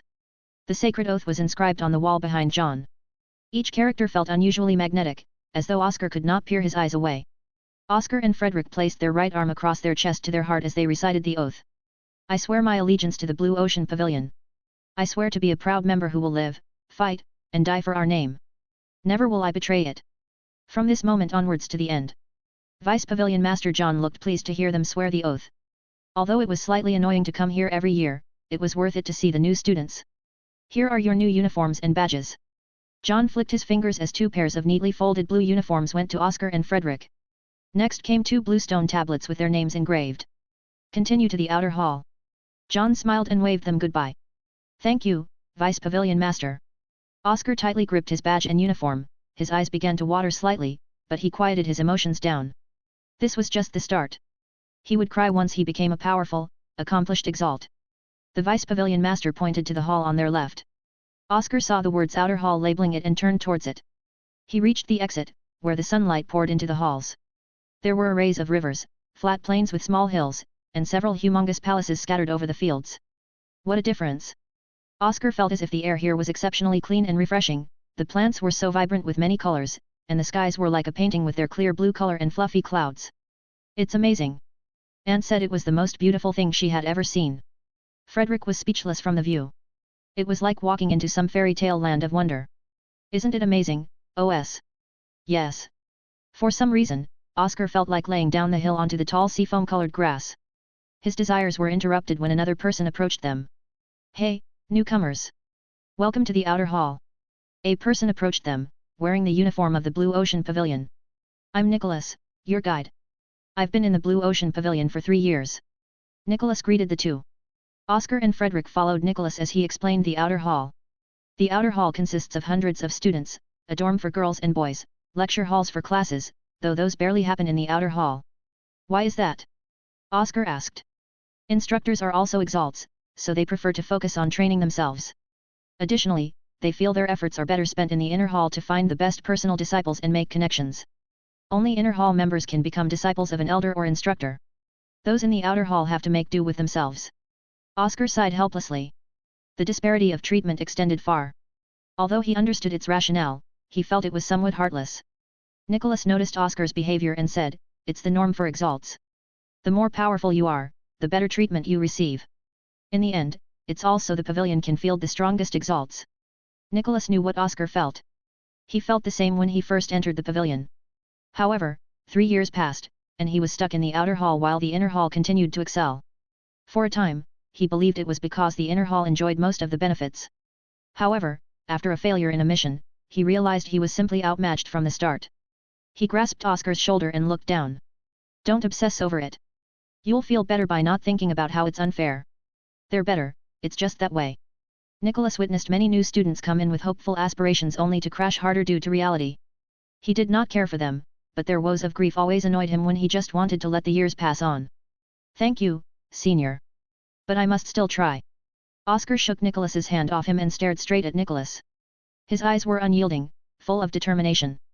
Humph, that's right. We'll be in the inner hall before you know it. Frederick wrapped his arm around Oscar's shoulders like a good brother. He did not appreciate how Nicholas was trying to put out their drive. If that's what you feel. I only hope you don't break down from it. Nicholas shifted back to his role as a guide, explaining the different facilities in the pavilion. Finally, they stopped at a small house-like building. Good afternoon, old Saul. Nicholas greeted an elderly man on the chair outside. The elder, Saul, did not glance at Nicholas but eyed Oscar and Frederick. They are new students and will need the iron-gathering technique. Iron-gathering technique? Oscar had never heard anything like that. Here. The elder's voice was immensely deep and aged. He snapped his fingers, and 2 scrolls appeared in front of Oscar and Frederick. Let's go. Nicholas led them away from the elder, who went back to resting on his chair. Oscar glanced back towards the elder, who noticed his gaze and opened his sleepy eyes. Oscar trembled in a cold sweat as he felt he was falling into an endless pit. Thankfully, Oscar experienced much in the trials and pulled his eyes away. Nicholas and Frederick did not notice what had happened. Who is that elder? Oscar felt that Elder Saul was most likely a terrifying exalt. Old Saul? He's been here for a long time as the courtyard keeper. He maintains and cleans the outer hall. He is also an exalt, but he's not strong, so he's left here. Not strong. Oscar doubted that. Although he had little experience with exalts, the feeling the elder gave him was much more than Louis, Ivanka, Robert, or even Vice Pavilion Master John. He put his thoughts away as he needed to focus on the outer hall. Maybe he would never find out more about Elder Saul. Here are the dorms. My job here is done, and good luck as future exalts. Nicholas said his farewells and walked away. That guy irritates me. Frederick looked indignant about Nicholas' attitude. No need to be so angry. Let's see our room. Luckily, Frederick and Oscar were placed in the same room. The dorms themselves were one of the largest buildings in the outer hall. They received their keys from the receptionist and made their way to their room. Room 3407. Just how big is this place? Frederick gasped for air as they traveled up many flights of stairs to the 34th floor. Be thankful we didn't get a room on the 40th floor. I don't think we can last more flights of stairs. Oscar was sweating heavily. Although he worked many manual jobs on the farm, he never went through so many stairs. They arrived in front of a room with the numbers 3407 etched on it. Oscar unlocked the door and entered inside. There was nothing but 2 beds on opposite walls with 2 tables. This is it. Frederick was confused about the state of the accommodations. Are they skimping out on us? The beds were simple wooden beds with soft pillows and thin blankets. The tables had only one shelf, and there were 2 closets for their stuff and clothing. It's pretty big. Oscar was a commoner, so a room like this was amazing. It was clean, and the beds were well made with clean fabrics. There was nothing Oscar could complain about. Frederick was speechless at Oscar's enthusiasm. He remembered Oscar probably never had experienced luxury, even to this small extent. So he did not spoil this moment. It sure is, Frederick said with an awkward face. His room back home was bigger than this. The boys got settled in and chose their beds. Oscar had many books to put away, while Frederick did not have many, so the closet was almost all of Oscar's stuff. Oscar changed into the blue ocean uniform. Well-fitted blue trousers with a linen dress shirt. He wore a sharp blue jacket over it, on its back was the sigil of the Blue Ocean Pavilion, the swirling waves with a trident in the center. You don't look too bad in it. It's a shame you aren't more handsome. I'd bet you would have stolen the hearts of many girls. Frederick chuckled. Oscar was not handsome, nor was he ugly. He had a somewhat aesthetically pleasing face but gave off an ordinary impression. You should wear your uniform more properly. Oscar looked at Frederick, who wore his sleeves up, and his top buttons were left unfinished. It's fine. Anyway, let's begin our Exalt training. Oscar was excited to start. Exalts were powerful individuals who stood above all others. From the moment a person is born, they are either blessed to have an Exaltia core that allows them to ascend into Exalts or not. However, that is only possible by the great amount of Ein that permeates the world. Ein is the quintessential energy that is the basis of all things. The Exaltia core is the funnel that sucks in Ein and processes it to integrate with the person.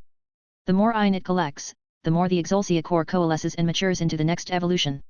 This evolution is the reason for the division of Exalt powers. From apprentice to king, each stage of an Exalt is a different form of evolution of the core. Gathering Ein strains the body and mind.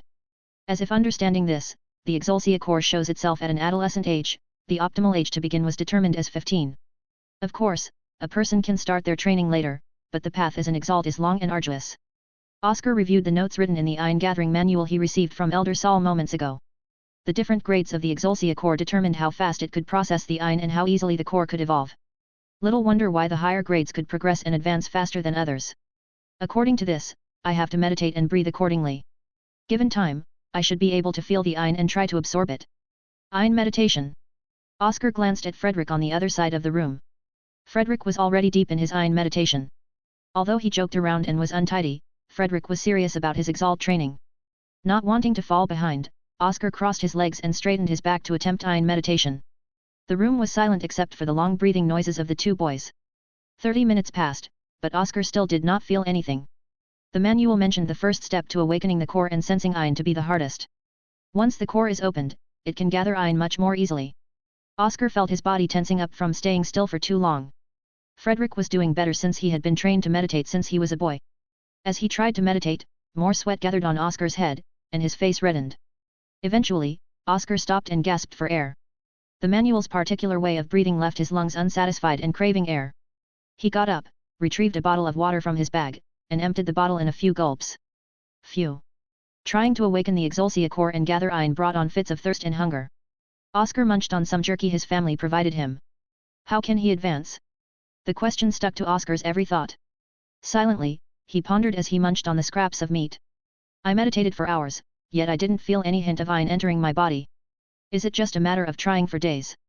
OS, have you awoken your core? Frederick finished his session, but he was in better condition than Oscar. Oscar handed Frederick some of his jerkies and said, I just can't feel the Ein. How about you? Frederick answered, I can feel tiny bits of Ein entering me, but it'll take more to awaken the core. As a noble, Frederick was given various training to make it easier for him to enter a meditative state and sense the Ein. Although he grumbled about it numerous times, Frederick felt grateful for suffering for this moment. Don't worry about it, Oscar. Frederick sensed his friend's irritation. You need to give it time. You just have to start going by it step by step. I need a breather.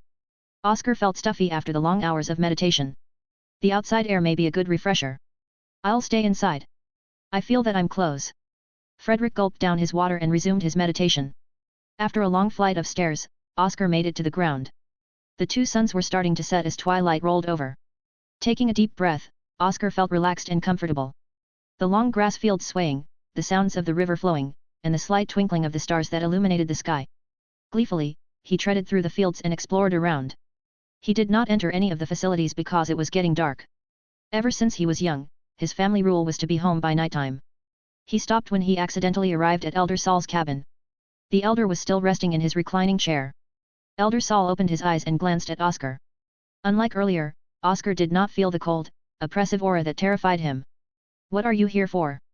Saul questioned Oscar. Oscar hastily bowed and greeted Elder Saul before answering, "I was wandering around to relax and rudely intruded on your rest. Forgive me." Elder Saul did not speak and retreated to his rest, not minding Oscar's presence. This was the first time a student came to Saul and talked to him. Often, they were too busy trying to get resources, finish missions, or train themselves. But now, Oscar suddenly shows up, wanting to relax. "Why are you relaxing?" Elder Saul asked. It wasn't enough to say he was interested but rather a tiny, minuscule hint of curiosity. Oscar was taken aback that Elder Saul asked him a question. From what he figured, this elder preferred to be left alone. "I was stuck in my meditation and unable to sense Ein. I thought coming outside would take my mind off of it," Oscar said, embarrassed. As a student of Blue Ocean Pavilion, it would not be a good look to be seen as a slacker. "That's a good approach," Elder Saul replied. "Gee, good." Oscar was confused. Weren't Exalts supposed to do everything in their power to evolve? "Try Ein meditation here." Elder Saul instructed Oscar to train. "Here?" Oscar questioned. "Yes, do it here." Elder Saul gave off the same monotone voice. Oscar took his meditation pose and used the breathing technique. Time passed on, but Oscar did not feel as tired as before. Slowly, his mind sank into a stupor as the outside sounds deafened him. In this stillness, Oscar felt something. He felt a small wisp of glowing light hover over his body. The tiny light got closer to him as Oscar breathed in and entered his skin. A nice warm feeling sprouted out from his chest, reverberating through his body. Oscar felt as though he could see inside himself. He saw the small wisp flow through his body and reach his center.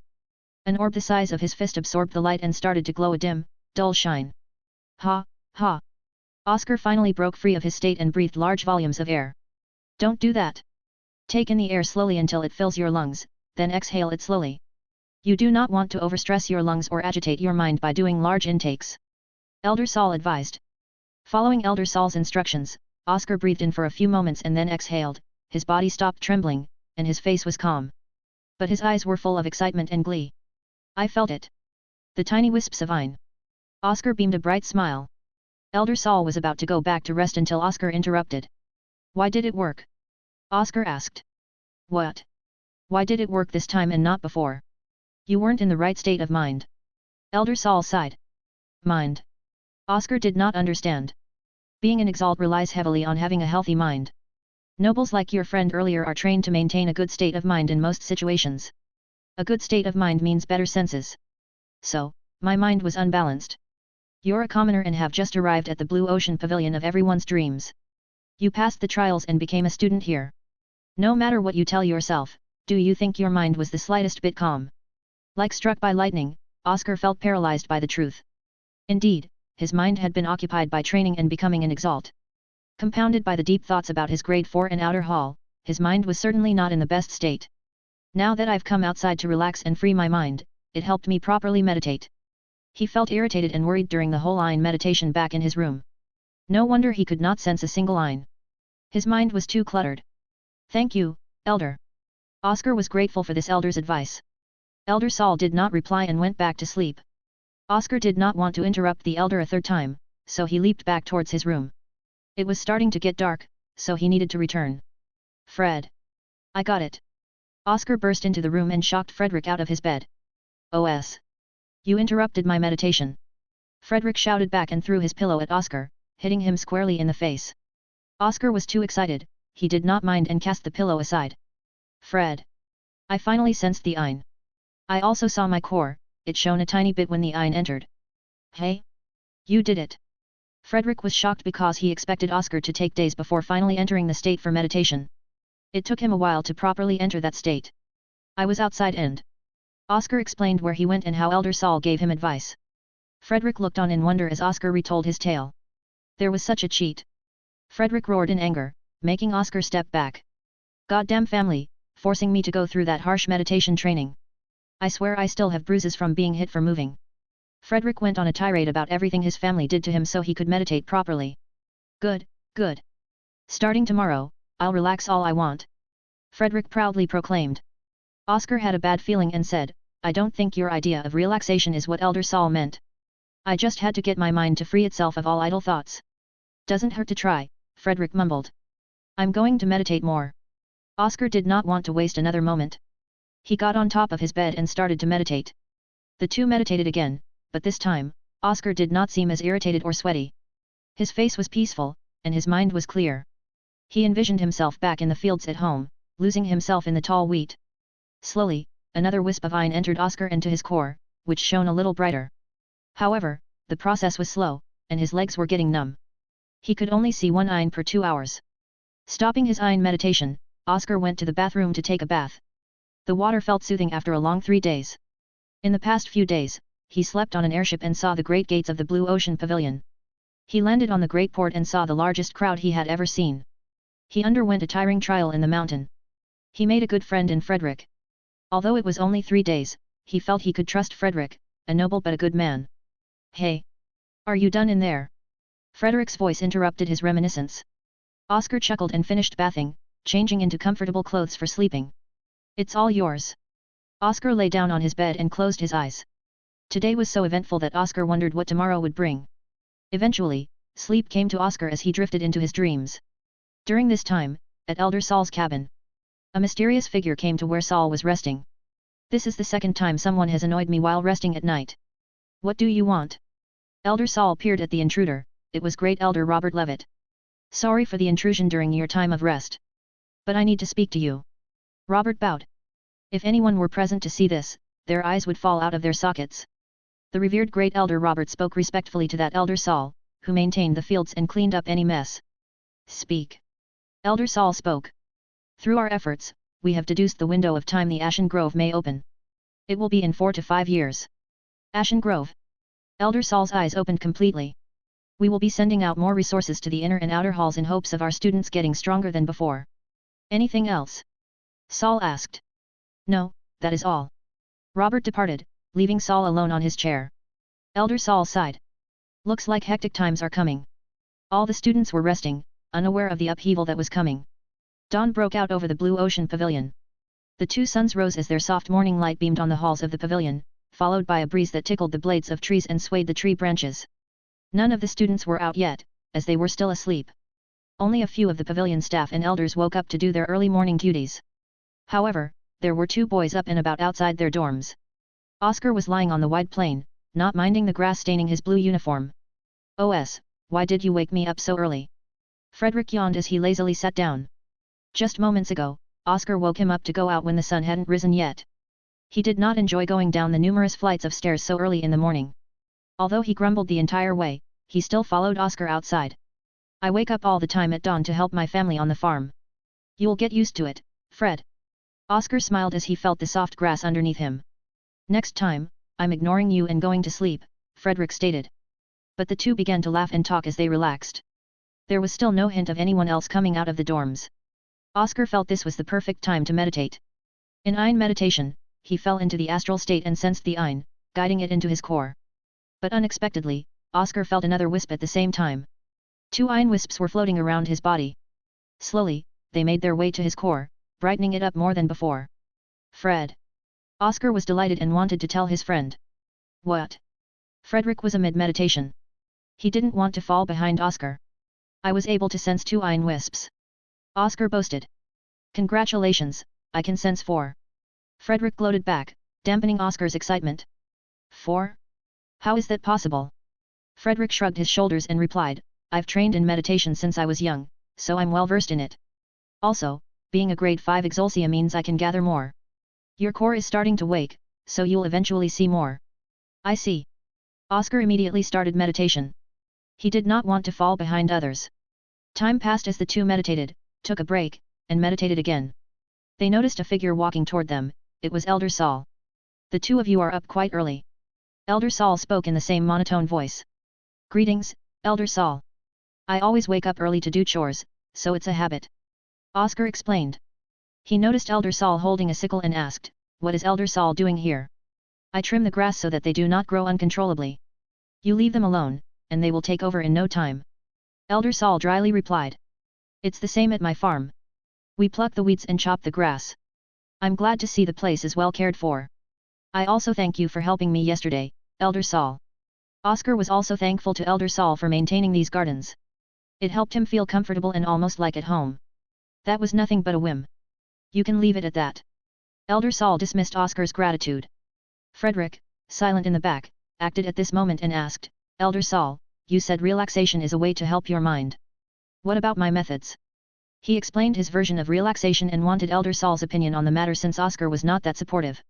Elder Saul looked at Frederick like a fool, then voiced the same sentiment. Are you an idiot? That's not relaxation. You would just drown in indulgence and pleasure.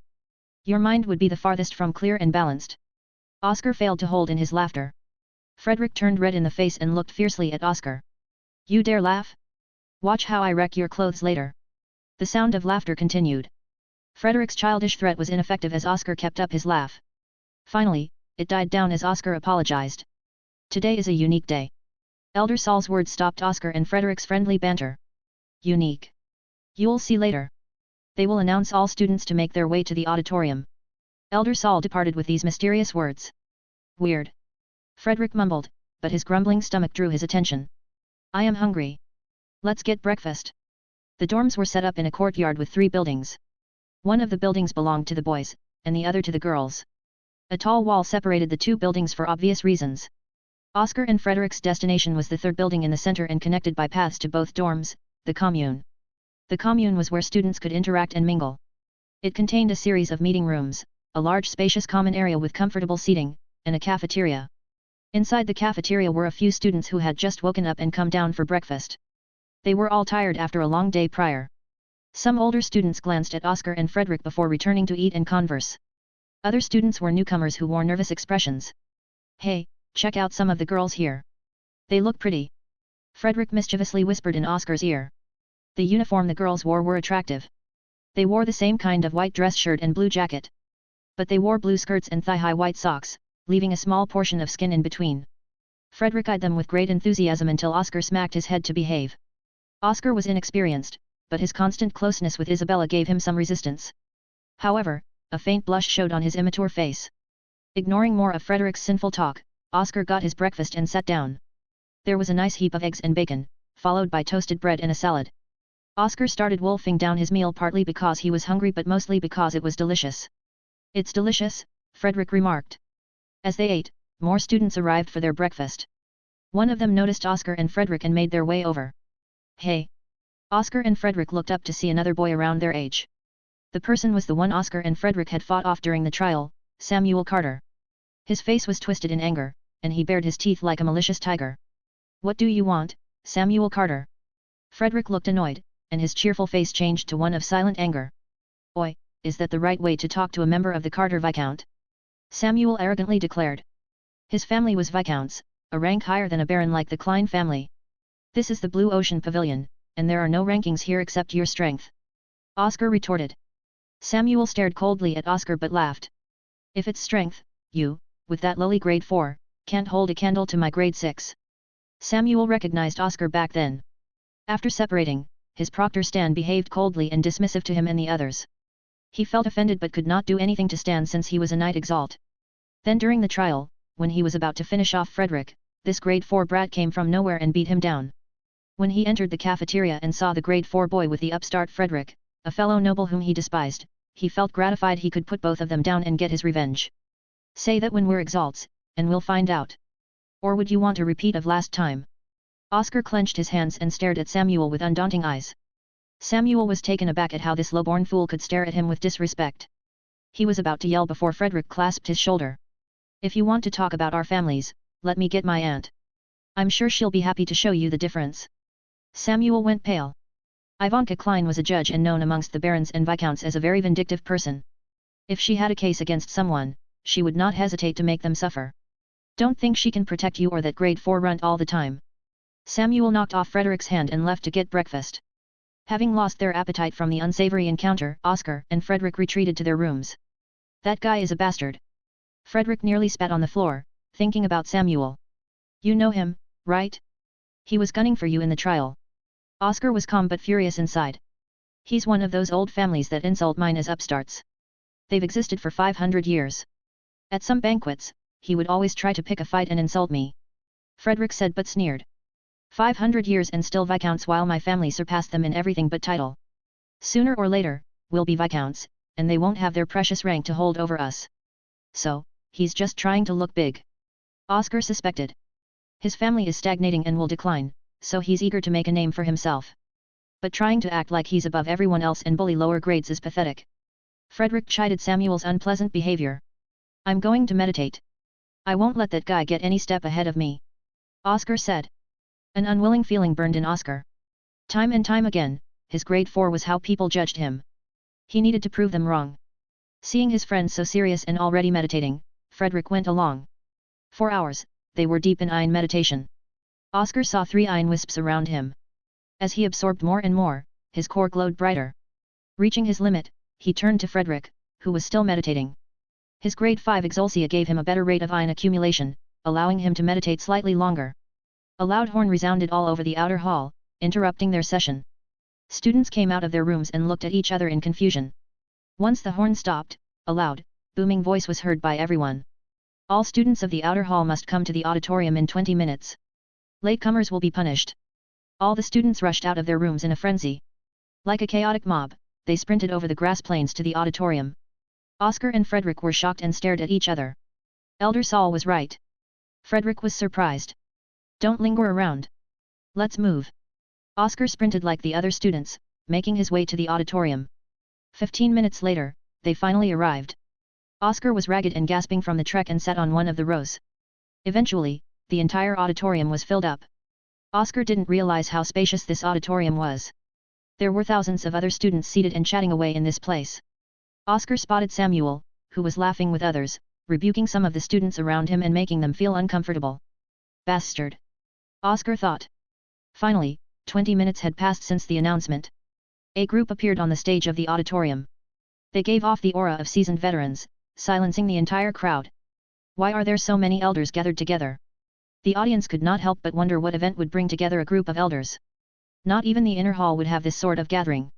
The elder in the front stepped forward and spoke, his voice echoing across the vast crowd.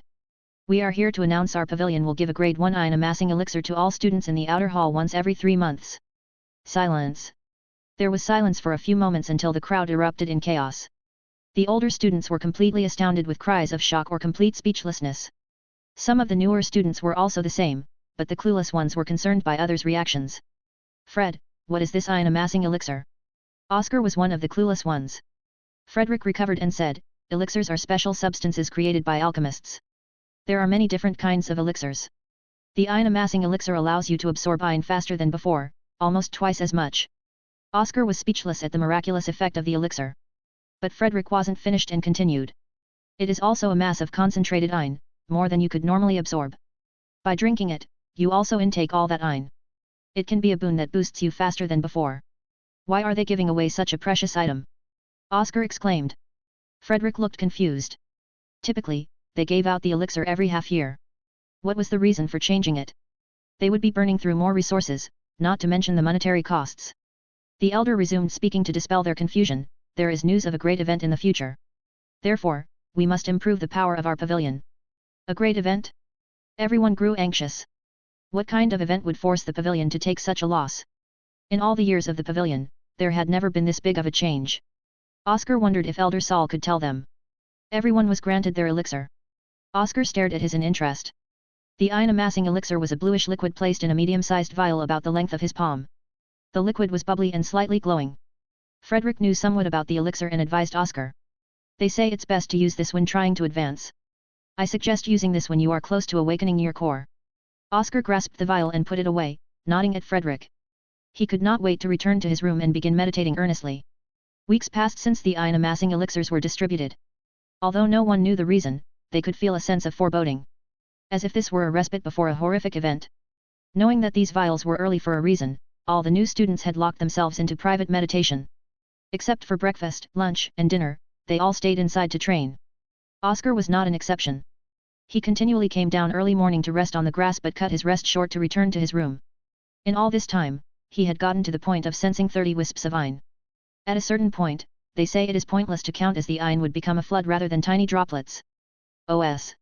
I'm almost ready. Once the core was filled with Ein, light condensed into a singular point in the center. Once the point became as small as a seed, it was at the point of awakening. Frederick saw his core reach this stage and knew it was time. Good luck, Fred. Oscar worried for his friend. If the awakening failed, Frederick might have to wait until the next distribution of the elixir. People needed an enormous amount of iron to facilitate the awakening. That was why people normally accumulated resources before advancing through the subsequent stages. You can keep watch if you like. Frederick stuck his thumb up in confidence. Oscar sat down on his chair to observe. Frederick pulled out the vial of elixir and drank the entire solution in a single swig. In a matter of seconds, Frederick started to sweat profusely and his reddened face contorted in pain. Oscar felt Frederick's flushed face looked similar to his father when drunk off the ale. Growling, Frederick groaned and growled. Veins popped out over his arms and head. His muscles tightened so much that they were visibly showing. Frederick could not control himself and let out a painful cry. Thankfully, the rooms were sound insulated so that no one could hear. Oscar was not so lucky since he was in the room. Hearing Frederick's cries of pain amplified Oscar's worry. The air changed as some pressure emanated from Frederick. His hair stood up, eyes opened wide, and pupils glowed as a green aura wrapped around him. Frederick said nothing but made an okay sign with his hand. He was visibly exhausted but made a satisfied smile. Oscar rushed next to Frederick and slapped him on the shoulder in congratulation. How does it feel? Feels amazing. I've never felt like this. This is what an Exalt is. Frederick held his hands to his face and teared up. For so many years, he had prepared and trained through rigorous trials. It was all for this moment. Hey, don't be too satisfied. You're only a lower apprentice Exalt. The apprentice Exalt consisted of the lower, middle, and greater apprentice stages. Lowers was just the entry into the life of an Exalt. They still had a long way to go. After Frederick settled down his erratic eye, they went to lunch. On their way, they ran into Samuel, who was strutting around in an overbearing mood. You guys still haven't advanced? Samuel mocked Frederick and Oscar. Thanks to his grade 6 xianxia and the elixir, he became a lower apprentice Exalt a few days ago. Because of that, Frederick and Oscar tried their best to avoid him by eating their meals as fast as possible and leaving before they could meet. Due to Frederick's advancement, they forgot to keep up their guard. Oscar stepped forward, don't have any common sense. What? Samuel's tone turned hostile at Oscar's insult. As grade 4 and 5, it's natural we're a bit slower. You're boasting so much, but isn't it true that those grade 7 students broke through faster than you? Oscar was not kind in his words and spat poison directly at Samuel's ego. He thought of Samuel as nothing more than a coward who avoided fighting against those with higher grades. Bullying those who can't fight back is just pathetic. Oscar was relentless and continued digging into Samuel. Bastard! Samuel rushed forward and threw out his fist, coated in a yellow shroud of iron. If this fist hit Oscar, a normal mortal, it would tear him apart. Oscar felt death was coming for him, but he clenched his teeth and stood his ground. He was confident. Suddenly, Frederick cut in between and stuck out his own fist. The two blows collided in a mess of yellow and green as their irons clashed. The grass blew back, scattering around them. Back off, Samuel! Frederick spat out coldly. He has had enough of Samuel's act. Thanks, Fred. Oscar was confident that Frederick would help him. You owe me for this, OS. Frederick pushed off, creating some distance between him and Samuel. Samuel looked at the back of his hand, which was reddened and slightly bleeding. He could not believe Frederick had managed to receive his blow and inflict a slight wound. His family, the Carter Viscounts, was slowly declining. Despite their long history, they produced mediocre Exalts one after the other. The other great families easily gained knight and even martial Exalts. But his family had very few knight Exalts that were getting old. He could not allow any signs of weakness. What kind of laughingstock would he be if this commoner could insult him? And that this lowly upstart son of a baron matched him in combat? No. Samuel Carter was unwilling. You'll pay for this. His eyes flared with fury. The iron looked slightly disturbed around him, making Oscar and Frederick fall back. Samuel's entire body was wrapped in yellow iron like a soft flame. Most of it separated and condensed in the air. The mass of Samuel's iron concentrated and took the form of a yellow tiger. His anima. Oscar yelped in surprise at the hostile yellow tiger next to Samuel. It stepped forward and growled at them. My tiger here will rip you both apart. Don't worry, Frederick, I'll make sure Teresa can see your pathetic self. Not that she'd care. Samuel smiled maliciously. Bastard. Frederick's voice turned deep with hatred, stunning Oscar, who had never seen Frederick like this. Frederick condensed his iron like Samuel. It was about to condense until an elderly monotone voice interrupted. Stop. The three students looked at the newcomer, Elder Saul, who looked slightly displeased. Oscar and Frederick shivered because they had gotten acquainted with Elder Saul numerous times and knew his lazy demeanor. What sort of trouble were they in for pissing off this old gardener? Samuel was less than pleased at the interference. He shouted at Elder Saul. These two insulted me, don't stop me from claiming justice. Elder Saul's face dropped even colder at Samuel's tone. He waved his hand, and the three knelt on the floor, unable to get back up. Fighting each other without permission is prohibited. If you want to fight, apply for a duel and settle it. You've messed up my grass, so stop now, or I'll send the three of you to the Abyss prison. The three of them paled further at the threat. The Abyss prison was where students were sent to be punished. It was devoid of iron and let out harsh cold that chilled the bone. Students, who were sent there, returned more silent and behaved than before. We'll stop, Oscar said. The pressure disappeared, and Oscar was able to stand back up. Samuel's tiger dissipated in flakes of yellow iron. He departed but not without staring daggers at Oscar and Frederick. Little brat. Elder Saul mumbled. Samuel's attitude rubbed everyone the wrong way, even this lackadaisical Elder Saul. Boy, you've become a lower apprentice Exalt. Elder Saul saw through Frederick's level. I have. Thank you, Elder Saul, for stopping Samuel. I almost broke the rules in my anger. Frederick bowed while Oscar looked worried. Oscar looked down at the roughed-up patches of dirt and overturned grass. We can help fix this for you, Oscar suggested they help Elder Saul since they were partly responsible for the damage. Elder Saul waved his hand and said, it's fine. You should get back to your training. Become an Exalt if you don't want to be helpless like before. His words pierced Oscar's worry.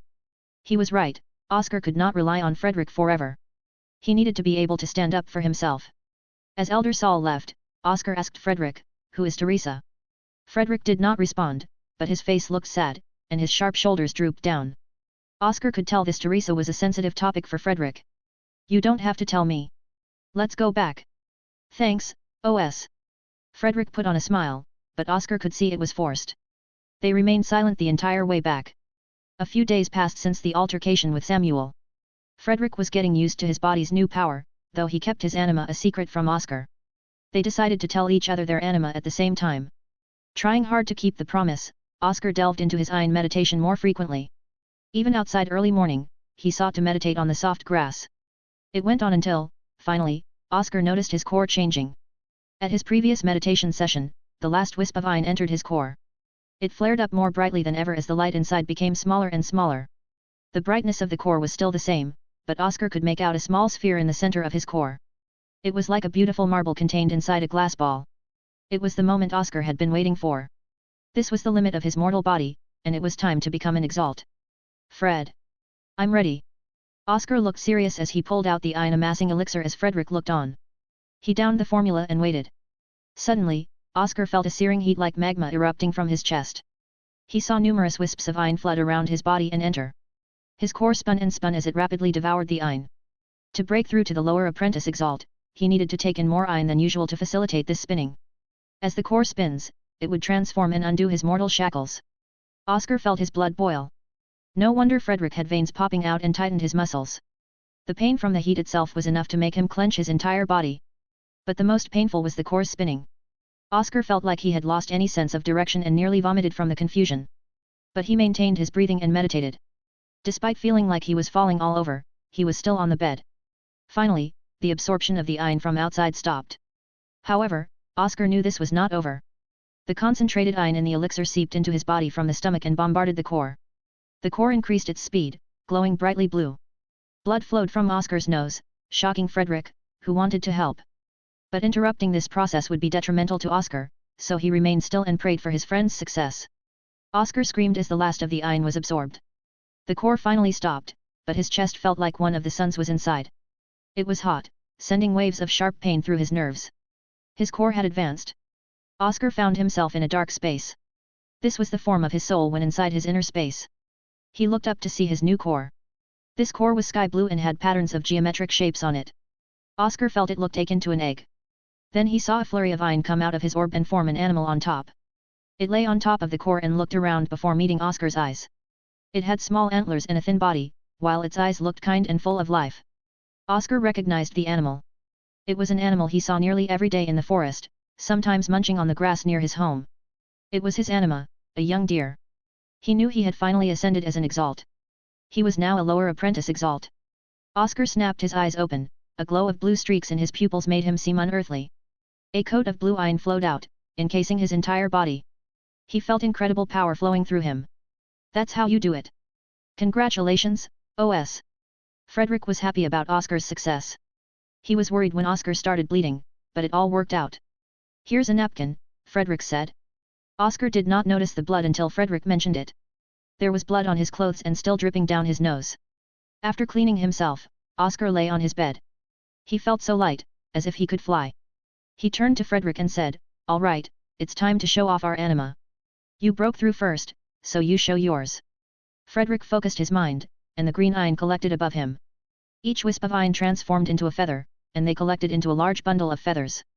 The feathers parted into wings, revealing a beak and 2 green eyes. It was a hawk, one of the many birds that occupied the wide sky. Oscar read about them and how they were fast divers, swooping in for their prey. How is it? It's majestic, is it not? Not bad for grade 5. Frederick grinned while the hawk perched itself on his shoulder. It let out a piercing cry, matching its master's mood. The anima is said to be another part of your being. Thus it mirrors what you feel and your desires. Even anima of inanimate objects would showcase such behavior in their unique way. Your turn. Frederick gestured for Oscar to present his anima. Oscar focused his attention on the deer standing on top of his core. It sensed Oscar's will and immediately rushed out of his inner space. Outside, the blue iron condensed next to Oscar and formed the deer. It let out a loud grunt, startling Frederick. A deer. Frederick noticed the antlers. A deer. Oscar embarrassingly palmed his face. He did not know what his deer could do. But it looked really weak compared to Samuel's tiger. His deer anima next to him sensed his lamentations and whimpered. Don't worry, it's fine. There's nothing wrong with a deer. Those antlers look deadly. Frederick tried to console Oscar and come up with some positives about it. It was different compared to his hawk that could fly around. Oscar was still a little down and knelt to pet his deer. It rubbed lovingly on Oscar's hand, letting out a cute sound. It's cute, but is that all it is? Oscar sighed. Frederick thought hard about how to cheer Oscar up. After some pondering, he had a brilliant idea. Hey, now that we're both exalts, do you know what we can do? Frederick asked. What? Oscar listlessly said. We can go to the Neptune archives. Oscar immediately stood up while his deer began prancing around. How could he have forgotten about the archives? Various places and facilities in the Blue Ocean Pavilion were closed to anyone who wasn't an exalt.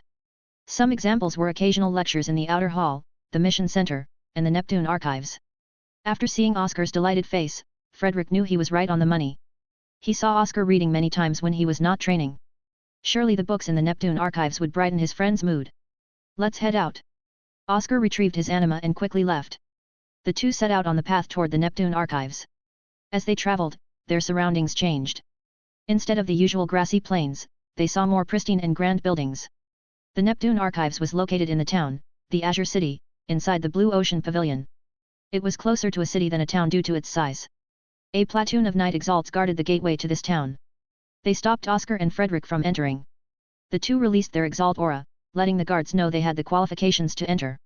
You can go in, do not cause trouble. A guard waved them in but not before warning them. Any troublemakers in the town were immediately locked up in the Abyss prison. We will make sure. Oscar and Frederick entered the town and beheld a lot of activity. There were various restaurants and shops. Some shops were owned by outside merchants, while others were run by other students trying to sell their extra inventory. Selling a grade 2 elixir. Ask me for more details. I have some good weapons for sale. Clamors and commotions abounded as Oscar nudged through the crowds of students. The Azure City was open to every student, who was an exalt, so there was always a mass gathered inside. Over here. Frederick guided Oscar through the crowd. They went through various alleyways that Frederick learned from his aunt, Ivanka. Finally, they arrived in front of the Neptune archives. It was a beautiful building. Large pillars upheld its marble ceiling. Great carvings of scrolls and quills adorned the arches. Water flowed from its peak dome down to the small pools surrounding it through aqueducts. Oscar stepped onto the bridge to get to the entrance. What he saw inside took his breath away. The shelves were endless, stretching all over the archives. Oscar could not tell how many books were on the first floor alone. Oscar felt he could sit here forever and read until old age. What do you think? Isn't it amazing? Frederick also gazed in wonder at the beautiful interior. Thanks, Fred. Oscar did not forget that Frederick brought him here to cheer him up. Oscar ran to one of the bookshelves like a child running toward their presence. It was a section on herbology. Oscar eagerly picked up one of the books and started reading. Frederick turned his eyes to another section and took out a book. Hours passed. Frederick was starting to get extremely bored, nearly falling asleep. He tried to focus more for Oscar's sake, but his inbuilt laziness took over. He preferred action rather than reading. Peering over, he saw Oscar was still engrossed in another book. What are you reading? Frederick wondered. It's a book on anima and how to utilize them, Oscar responded. He fell into depression earlier, but coming to this place helped clear his mind. Oscar needed to be better at using his anima, as Lewis mentioned. Although he was not sure about the capabilities of his deer, it was still an animal. I'm looking for advice on how animal-type anima works. I'm sure we have a lecture coming up for newcomers. It's one of the consistent ones they do every year. They will mention anima and other auxiliary topics related to exalts. Frederick remembered the schedule on the dorm bulletin board. The lecture was done 1 month after student admissions. Better to know more about the topic to ask better questions. Oscar said in a scholarly manner, making Frederick wince as it sounded like something his mother would say. OS would have been better to be born as a scholar or a minister's son. Frederick thought it was a tragedy since Oscar was obsessed with new knowledge and how he could apply them. Oh! Frederick's eyes brightened as he saw a certain figure enter the Neptune archives. He nudged Oscar away from his book. OS, look who just entered. Frederick's face was slightly shocked. Oscar was annoyed when Frederick dragged him off and wondered who Frederick was looking at. He had never seen Frederick look dumbfounded like this. Oscar turned to where Frederick was staring and stopped. It was a girl around their age. She had beautiful silver hair that grew down to her thin waist. The student uniform was already eye-catching on other girls, but it suited this girl the most. To Oscar, the most beautiful part was her emerald eyes that shined like jewels. They gave off a divine feeling. Everyone in the archive stopped what they were doing to look at this goddess. She had an expressionless face and continued walking away. No one dared to follow her. Who is that?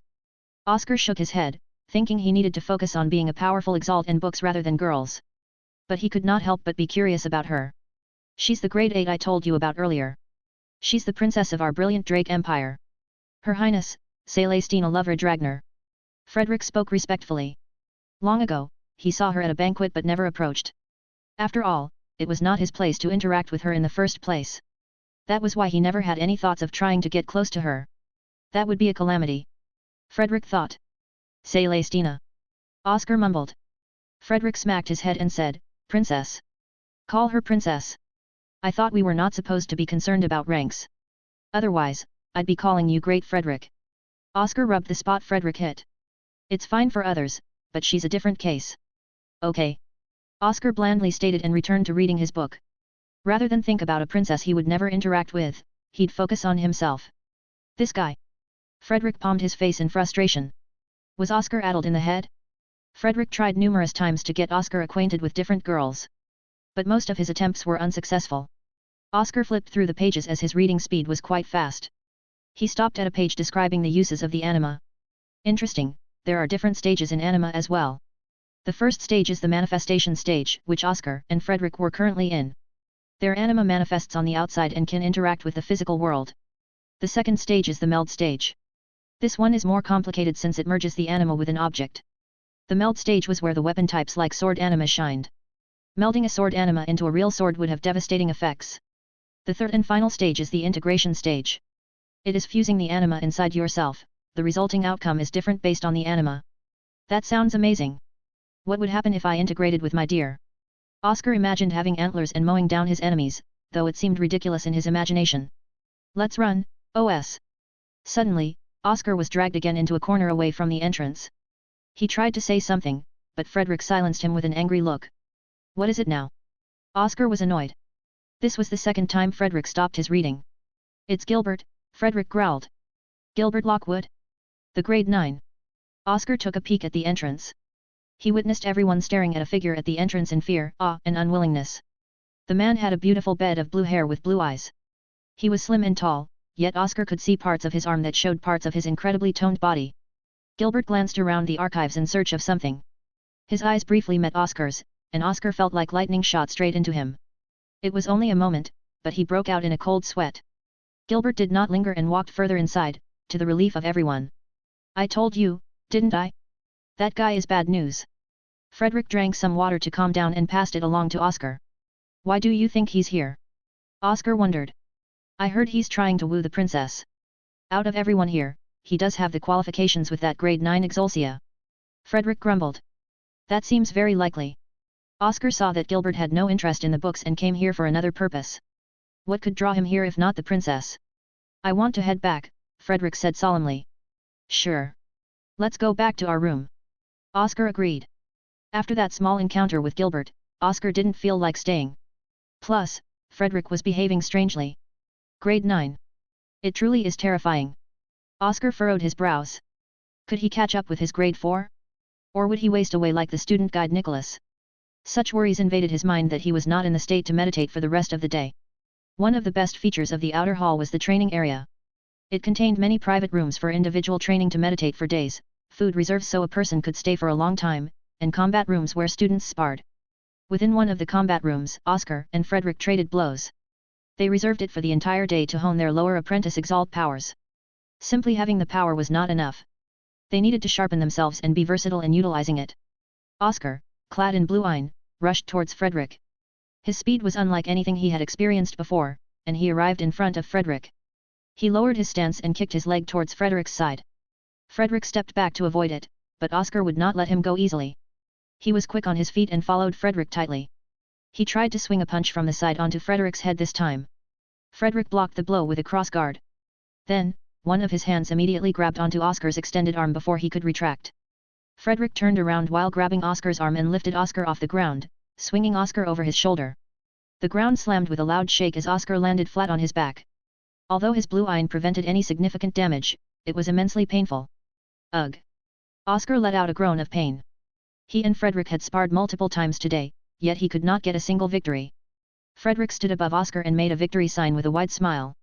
"OS, you need to work on your moves." Frederick helped Oscar, who was rubbing his back, up. "I didn't expect you to grab my punch like that." Oscar was impressed by the way Frederick moved. "I trained in battle since I was young, so it's an obvious result. However, your attacks hurt. You have one heck of a fist." They took a break to catch their breath and replenish their thirst and hunger. Frederick noted some improvements Oscar could make to be a better fighter. As we become more powerful exalts, it's better to have a good mastery of Ein and the body. When you attack, you should think about your next move. Your last punch stayed still for too long, allowing me to grab it. Be quick on your moves.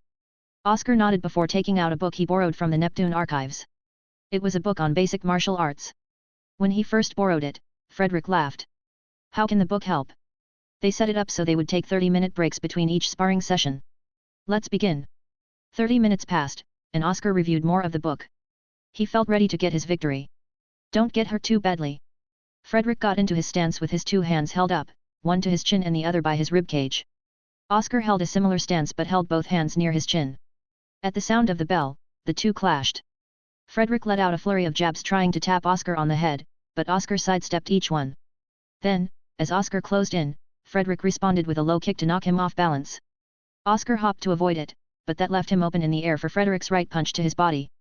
Oscar reacted in time to block it but was flung a few meters back. He stumbled a little before regaining his footing. Frederick did not miss this chance and punched repeatedly. Oscar struggled to dodge and block, allowing Frederick's second kick to sweep him off his feet. Damn! Oscar gasped for air while lying down on the floor. Frederick wiped off his sweat with a towel while tossing another to Oscar. You need to work on your legs. Maintain a well-balanced footing, and you won't be dragged in the mud like that. I had to jump when you kicked, Oscar said. It's better to counter with your kick or step back to find another way to attack. If you could fly, that would work. But the whole point is to know your space and what you can do. Frederick was serious whenever he talked about fighting or exalts. Although he fooled around many times, he was very persistent in his training. Footing. Oscar always thought he had a good sense of balance due to his experience working on the stables on his farm. But fighting was different, and he got flustered in some moments, leading to his loss. We have 1 more hour left. Let's practice our anima.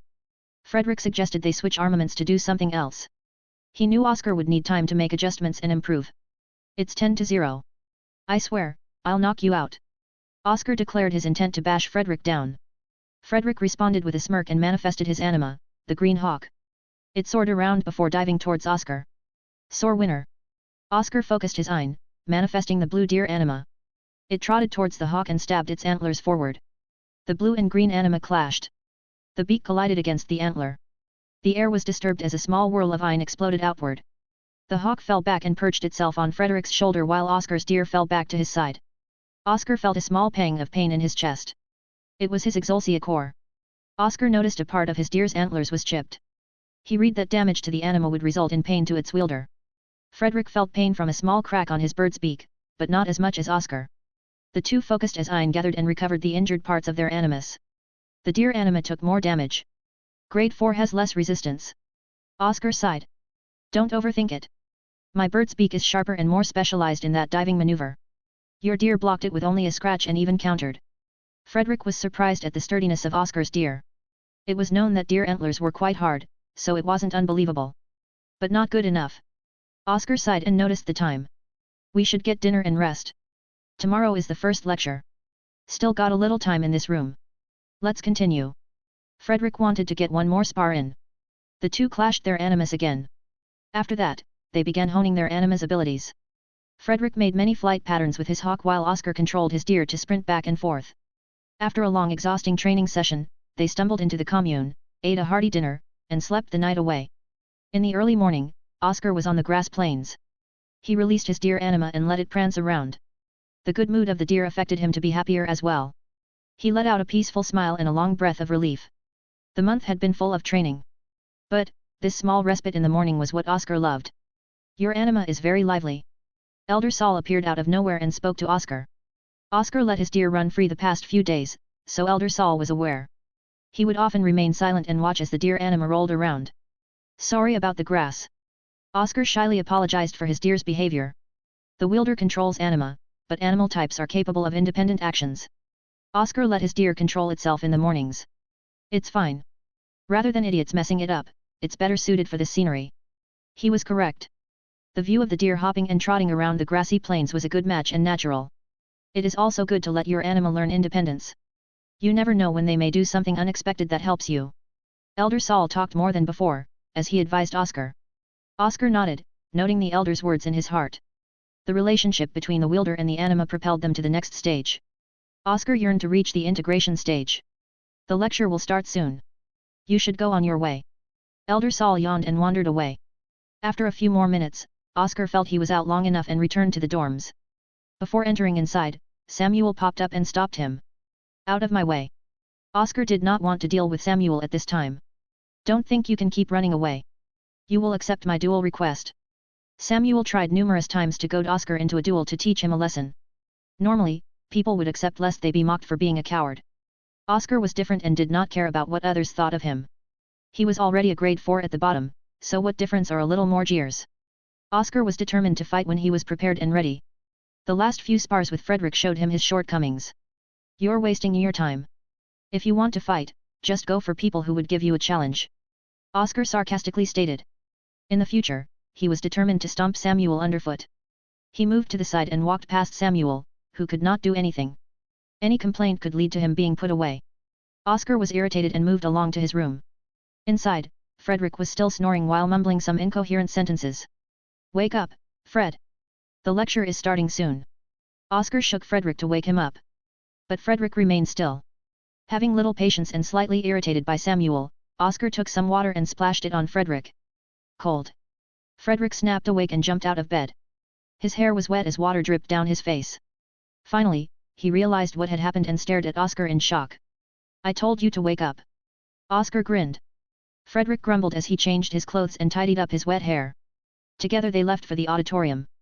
Unlike the last time, the crowd was not as enormous. This lecture was specifically for new students, so the older ones did not attend. An instructor waited for the students to arrive. He remained stoic, with his hands collapsed behind his back. Welcome, everyone. I am Preceptor Frank Dullen. I will teach everyone about the possibilities that are open to Exalts. The crowd made not a single sound to catch every word from Frank. A lecture was a rare opportunity in the outer hall. They needed to benefit from it however much they could. Frank waved his hand as images showed above him. There were potions, animals, weapons, scrolls, and some floating orbs. The potions came forward and enlarged themselves before the crowd. As an Exalt, there are many different possibilities.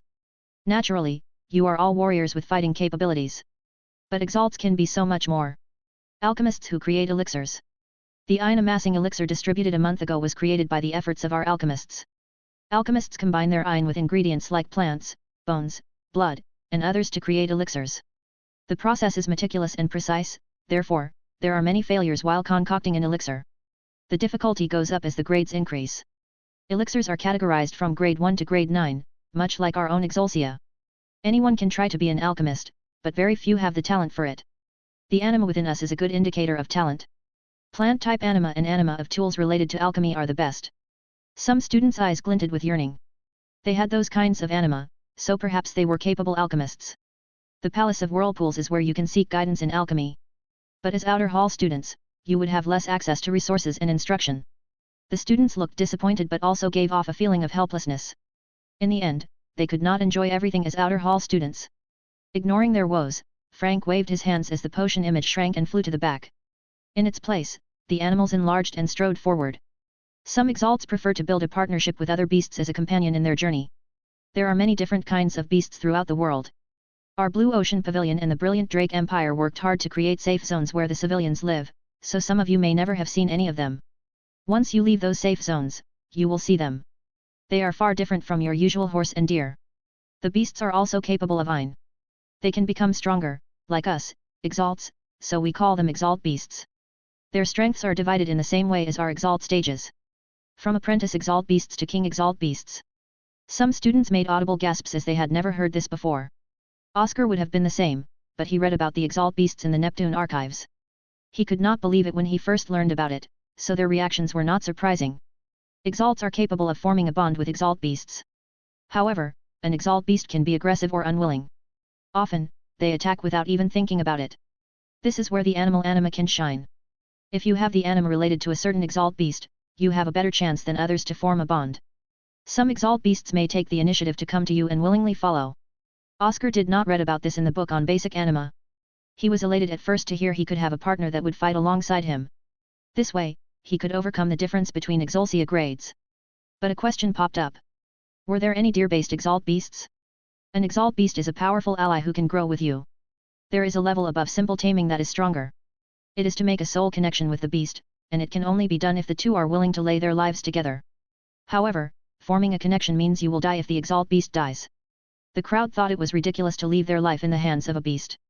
Only an idiot would form a soul connection despite the power it can give. The menagerie is where you can meet and tame the beasts we have reared. Once again, the images rotated, and the weapons and armor replaced the animals. When it comes to a graded armament, it is very versatile. There are hundreds of different types, all ranging from swords to helmets. Armaments are also divided into grades 1 to grade 9. A grade 9 weapon is said to be the weapon of the gods. The gods? Oscar was shocked and wondered if the gods were real. Frank ignored the clamoring of the students and continued to lecture. The graded armament can have special properties that allow them to have effects such as a spell engraved within them. The weapon and armor animus are amazing for this. Once you reach the meld stage, you can merge your anima into the weapon it resembles. This strengthens the weapon and protects your anima from harm thanks to the new body. That is why weapon and armor animus are heavily favored for battle since they are devastatingly strong from the meld stage. However, others cannot showcase their fullest potential until the integration stage. Of course. How is it made? We have fabricators who are exalts capable of creating graded armament. Much like alchemists, they are very specialized in it. Fabricators typically have an anima related to it like hammers and tools.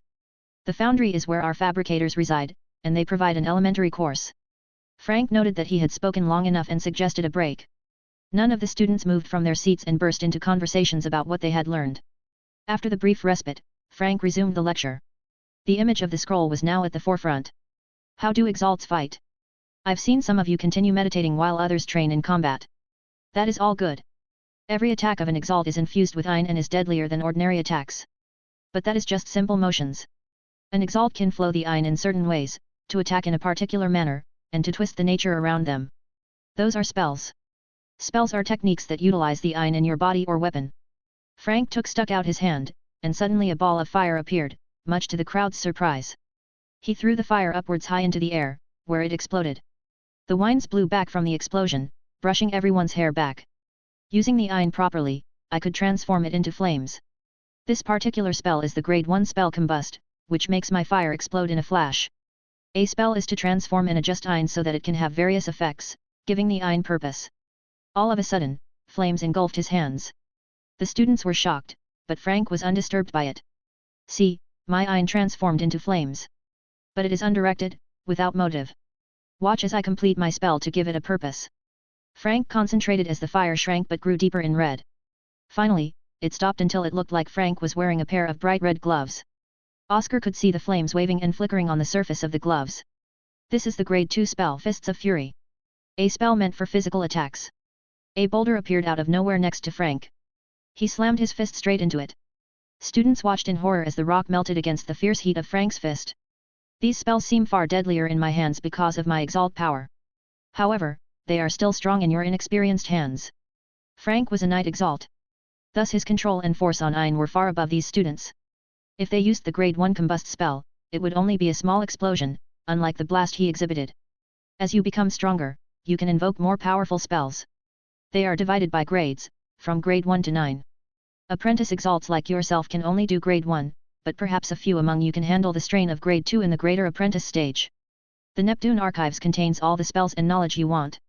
However, you must acquire contribution points from missions and tasks to purchase a spell. Thankfully, as new students, you all have the right to one free grade 1 spell. Oscar was confused because he's been to the Neptune Archives almost every day but never heard of it. Frederick pulled him aside and said, "I guess we should have asked. Damn that old witch, she never told me about this." Frederick grumbled about his aunt, who kept some information from him. He was too scared to confront her directly, so he could only whisper his complaints. "We should leave after this lecture is over as soon as possible." After this, Oscar knew there would be a mass exodus of people crowding toward the Neptune Archives. Any second spent understanding and practicing the spell would be a great boon. Frank clapped his hands together to silence the excited students. He knew they were eager to get a free spell, but he did not enjoy being sidetracked. In the end, being young was to be very distracted. As members of the Blue Ocean Pavilion, you must become stronger. Remember that only the strongest will thrive. Now we have come to an end. Good luck to you all. Frank flew away before everyone's eyes. They were still for a moment, but then they became frenzied. Oscar and Frederick pushed through everyone in their way. It was the moment Oscar was ready for. Some students shoved each other down to the ground, their eyes gleaming with desire. Everyone was on their way to get a spell. The gate to the Azure City was uneventful today. The guards watched as students passed in and out throughout the morning. However, their faces were tense because they knew what was coming. Every year, after the first month of admission, an unruly crowd of students stomps toward the gate. The guards were Knight Exalts, but dealing with thousands of people was still a tall task. The ground rumbled and shook. The guards and some oblivious students heard the roars. One of the guards directed the students to move out of the way. They saw a massive crowd on the horizon. Oscar and Frederick managed to reach the forefront and rushed inside Azure City. The guards backed away more as streams of students bulldozed their way through. This way. They went into an alleyway and came out in front of the Neptune Archives after a series of turns. The peaceful and regal atmosphere of the Neptune Archives was cut short as Oscar noticed the mass crowd thrashing their way toward the entrance. "Get inside!" Frederick screamed. Oscar and Frederick leaped across the bridge and went to the front desk. "We would like the free grade 1 spell." Oscar's face was flushed with excitement.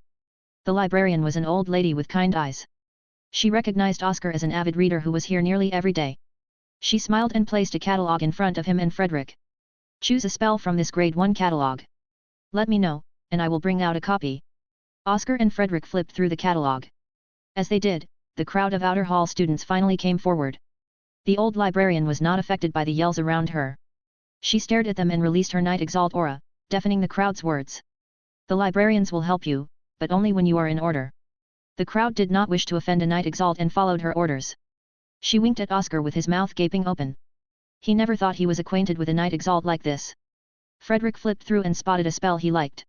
He went to the old lady waiting for them and pointed to the spell, grade 1 wind step. Oscar looked on in confusion because he thought Frederick was the more aggressive person. "It's suitable," Frederick said. "Don't let anyone else know." Oscar nodded. Knowing a person's arsenal of spells is akin to knowing their weak points. The worst thing for an Exalt was to be met with horrifying counters with no way to stop them. Oscar scanned through the catalog, looking through the various spells. None of the attack and defense spells were enticing. This was a free opportunity, so he needed a good spell he could use in any situation.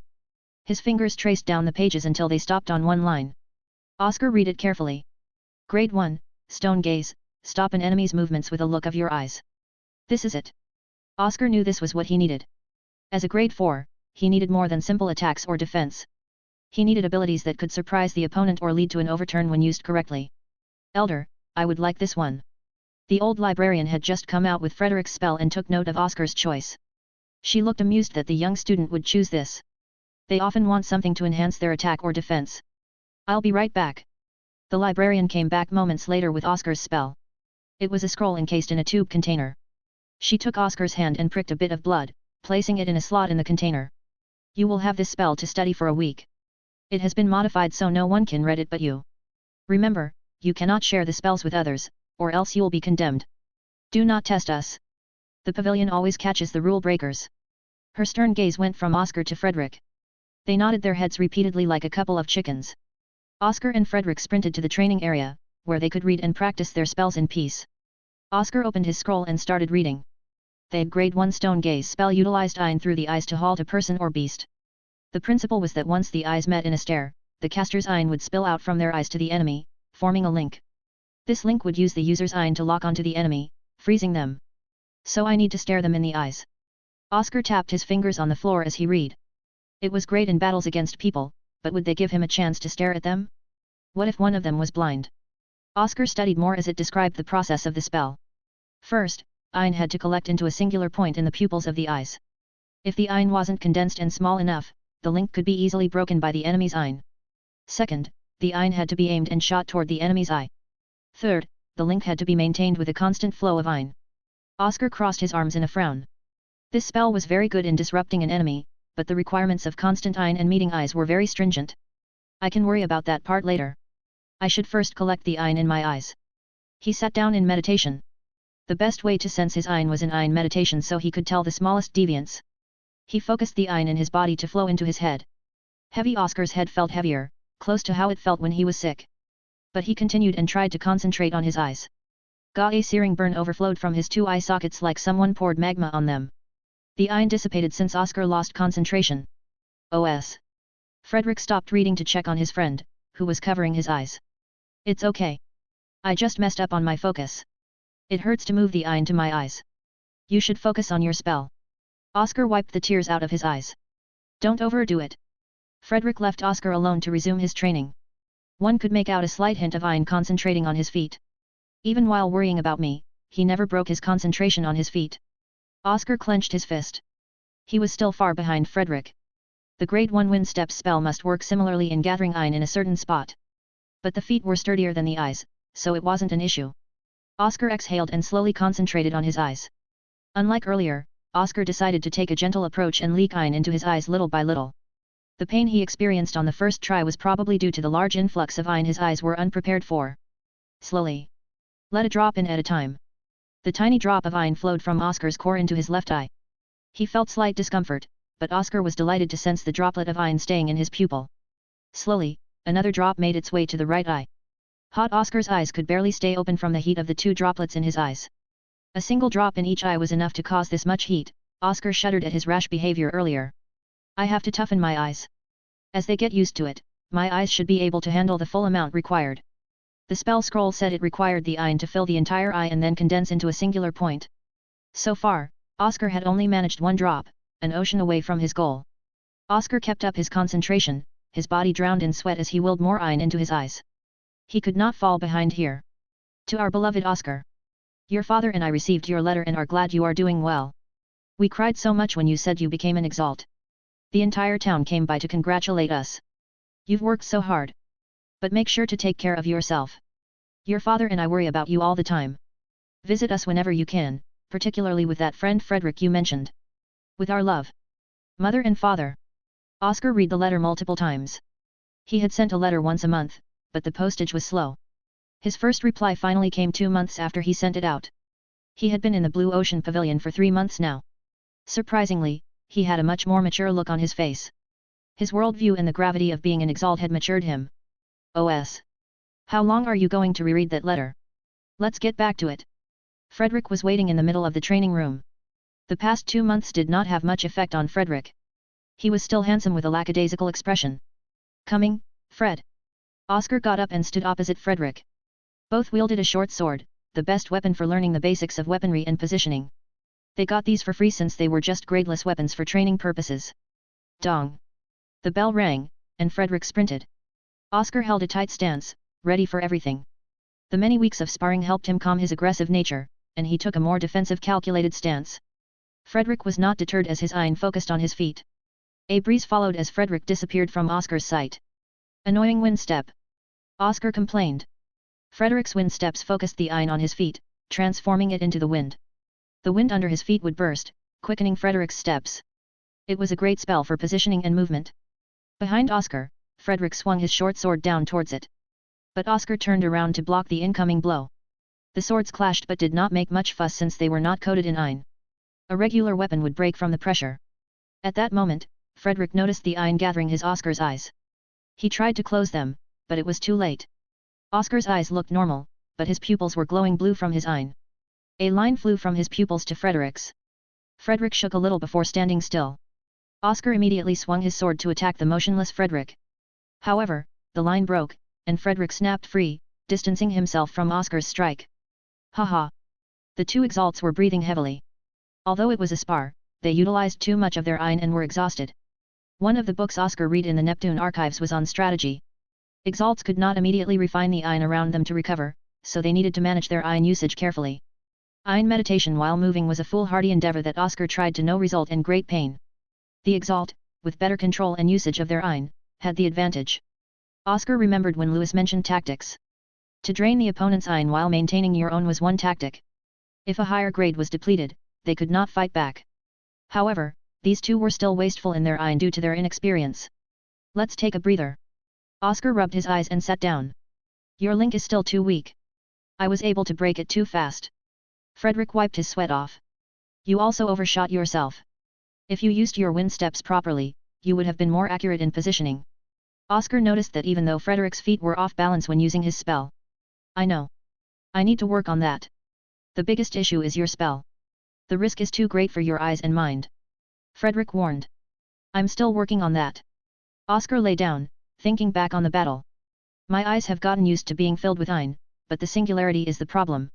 He tried repeatedly, but his singularity only advanced to being small as his entire pupil. The spell said to make it a fine point in the center. But condensing it was akin to concentrating all the heat into one spot. It worsened the pain, affecting Oscar's mind. The link is only strong when my mind is stable, and the singularity is reached.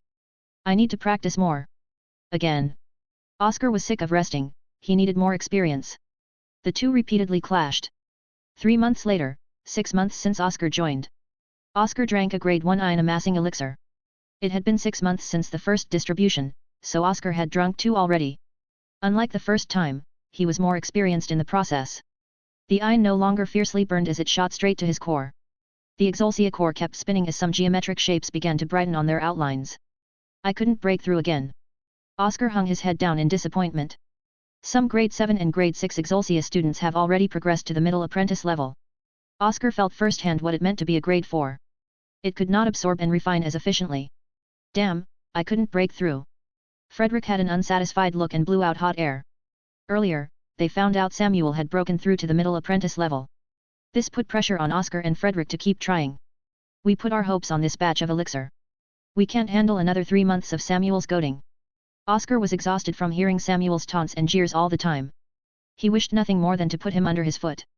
Frederick crossed his arms in deep thought. He had a pensive look as he stared at Oscar. There is one thing we can try. What is that? Oscar asked. Frederick cleared his throat and said, we can take on a mission to earn a reward and contribution points. Oscar pondered for a moment, then nodded. They had avoided the mission hall for a while since they did not want to leave the safety of the pavilion until they were at least middle apprentice Exalts. We can't be Exalts if we don't take risks. But, we have to choose one carefully. Oscar was cautious since students sometimes died on these missions. Frederick did not have his usual joking face. He understood the gravity of what they were doing. But what choice did they have? Sooner or later, they would have to leave and experience the world. With heavy faces, they made their way to the mission hall, where a small crowd of students was hovering in front of the gigantic board with papers tacked on it. Each paper was a mission delegated by the pavilion. Oscar glanced over the various missions posted. They were in the room for apprentice Exalts, so these missions were tailored for them. However, some were for greater apprentice Exalts, while most were for middle apprentice Exalts. The few that Oscar found for lower apprentice Exalts did not give the best reward or contribution points. Of course, they could do multiple lower missions to accumulate contribution points, but that would take too long since the elixir was pricey. OS. Look here. Frederick was on the other side and waved Oscar over. Oscar made his way to Frederick, who was pointing to a mission in the corner. The mission reward was 3 iron amassing elixirs as well as contribution points. Hunt a night raptor and bring back its core, blood, and body parts. Oscar paled and looked at Frederick. He read about night raptors. They were silent killers who stalked their prey and made quick work of them. However, in exchange for their stealth, they had weak bodies. So lower apprentice exalts could take it on if they had some help. There's 2 of us so that we could do this. As long as we corner the night raptor, we can take it 2-on-1. Frederick tried to convince Oscar, but Oscar felt it was too dangerous. There are 3 elixirs as a reward. If we can find a third, then we should be fine. A third person. Who can we convince to join us? Frederick felt as though he had a headache. He and Oscar could work well since they were friends, but could they trust another person? At that moment, someone walked forward and bumped Frederick out of the way, grabbing the mission paper. Hey, you! Frederick was pissed off and tried to tell the person off. Buzz off! Don't stand there like a moron! It was a girl who waved off Frederick. She had bright orange hair tied into twin tails. She was about the same height as Frederick and was quite slender. Her smooth orange eyes were full of ferocity as she stared them down. Oscar and Frederick recognized her as the girl they ran into for a brief moment during the trial. Huh? Who do you think you are? We were thinking about taking this mission. Me? I'm Emily Nevena. If you wanted this mission, you should have just taken it. Don't be a coward. The girl, Emily, was bold and did not back down against Frederick. Frederick steamed in anger at the girl's words. What was that about him being a coward? He was just cautious, that's what it was. Oscar observed the girl. What realm Exalt are you? Frederick looked at Oscar, then at the selfish girl. That's right. This girl was far too arrogant. He'd show her the difference between them. I'm Middle Apprentice Exalt, Emily stated dryly but with a hint of pride. Impossible. Frederick pointed at the girl. This voracious, unmannered girl can't be a Middle Apprentice Exalt. Suddenly, the girl kicked Frederick's shin. He could not react in time and yelped in pain. Do you want to have a duel? Her orange eyes flared with hostility as she thought of Frederick as a scumbag. Oscar hurriedly stepped in between them and tried to calm her down. Sorry about my friend's behavior. But if you would like, the 2 of us can join you. Frederick looked at Oscar with widened eyes. Emily looked surprised that Oscar would propose an alliance. But she shook her head. From your friend's words earlier and how you hovered around the same paper, I can tell you're both lower apprentice exalts, right? I don't like carrying around baggage. What can you offer? She's smart. Oscar thought. Contrary to her fiery appearance and harsh words, she was level-headed and observant. With this girl, the chances of catching the night raptor would be quite high. My name is Oscar, and this is my friend, Frederick. Oscar started with introductions to get better acquainted with Emily. Trying to propose something without knowing names was not the best tactic. Frederick has the properties of a good scout, and he will be able to find the night raptor. Emily's eyes changed for a second, but Oscar noticed it. She's interested in the scout capabilities. So she must not have the same qualities. What about you? Emily pointed at Oscar. What? Oscar asked in surprise. That idiot over there has some use, but what about you? Emily stated while Frederick was complaining about who the idiot was. I'm sure if you find the night raptor, you still have to kill it. But it is fast and slippery, so even the 2 of you may not catch it. Oscar saw Emily's face change into deep thought and continued, once you have the night raptor, I will be able to hold it in place. Trust me on that. HOH. Can you hold it in place? That's interesting. Emily smirked in amusement. She planned on finding someone who could track the night raptor, but that could take time. These 2 in front of her were contemplating the mission, so there was some credibility to their words. Emily tapped her foot and fingers in thought. Oscar waited patiently for her answer while Frederick was still fuming. I agree to team up. But how do we split the reward? Emily asked. The 3 elixirs will be handed to each of us. The contribution points are a total of 1,000. You can take 400 while my friend and I take 300 each. Frederick nearly exclaimed in protest, but he knew they needed a third member. As the middle apprentice Exalt, she would take a larger share. Haha, you're quite smart. You understand your place here. Emily smiled and shook Oscar's hand. We have a deal. Oscar smiled back. Pleased to work with you. Frederick tried to come up, but Emily put out her hand to stop him. I don't shake hands with loud idiots. I swear, I'll beat you down once I'm in the middle apprentice level. Frederick had had enough of this girl's insults and swore to bring her down. Whatever. Emily did not register Frederick as a threat. Let's reintroduce ourselves.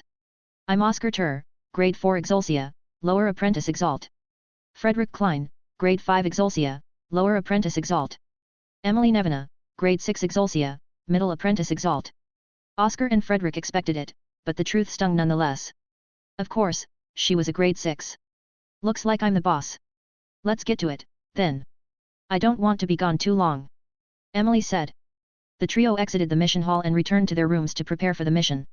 Unknown to them, someone slowly came out and watched as they left. I should tell this to Samuel. Those two finally came out of hiding. In a certain room of the dorms, Samuel talked with the person who saw Oscar take a mission. Are you certain? Samuel asked. Yes, they took on a mission to hunt a night raptor. The one talking was Samuel's roommate and subordinate, Greg, who decided to serve him. After all, Samuel was a noble and a grade 6. Get ready to depart. I've been waiting for this moment. Samuel was gleeful as he envisioned Oscar and Frederick's horrified faces. At the same time, Oscar and his two companions gathered at the gate leading outside. Each had a bag containing supplies and other necessities for the journey. If only I could have a space pocket. Frederick complained. A space pocket is an item that can contain many objects maintaining the size of a fist. It was a marvel for long journeys but also extremely expensive.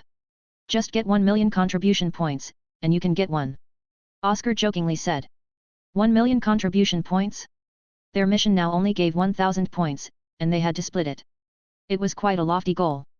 Quit your whining and carry your things. Emily snorted at Frederick's behavior.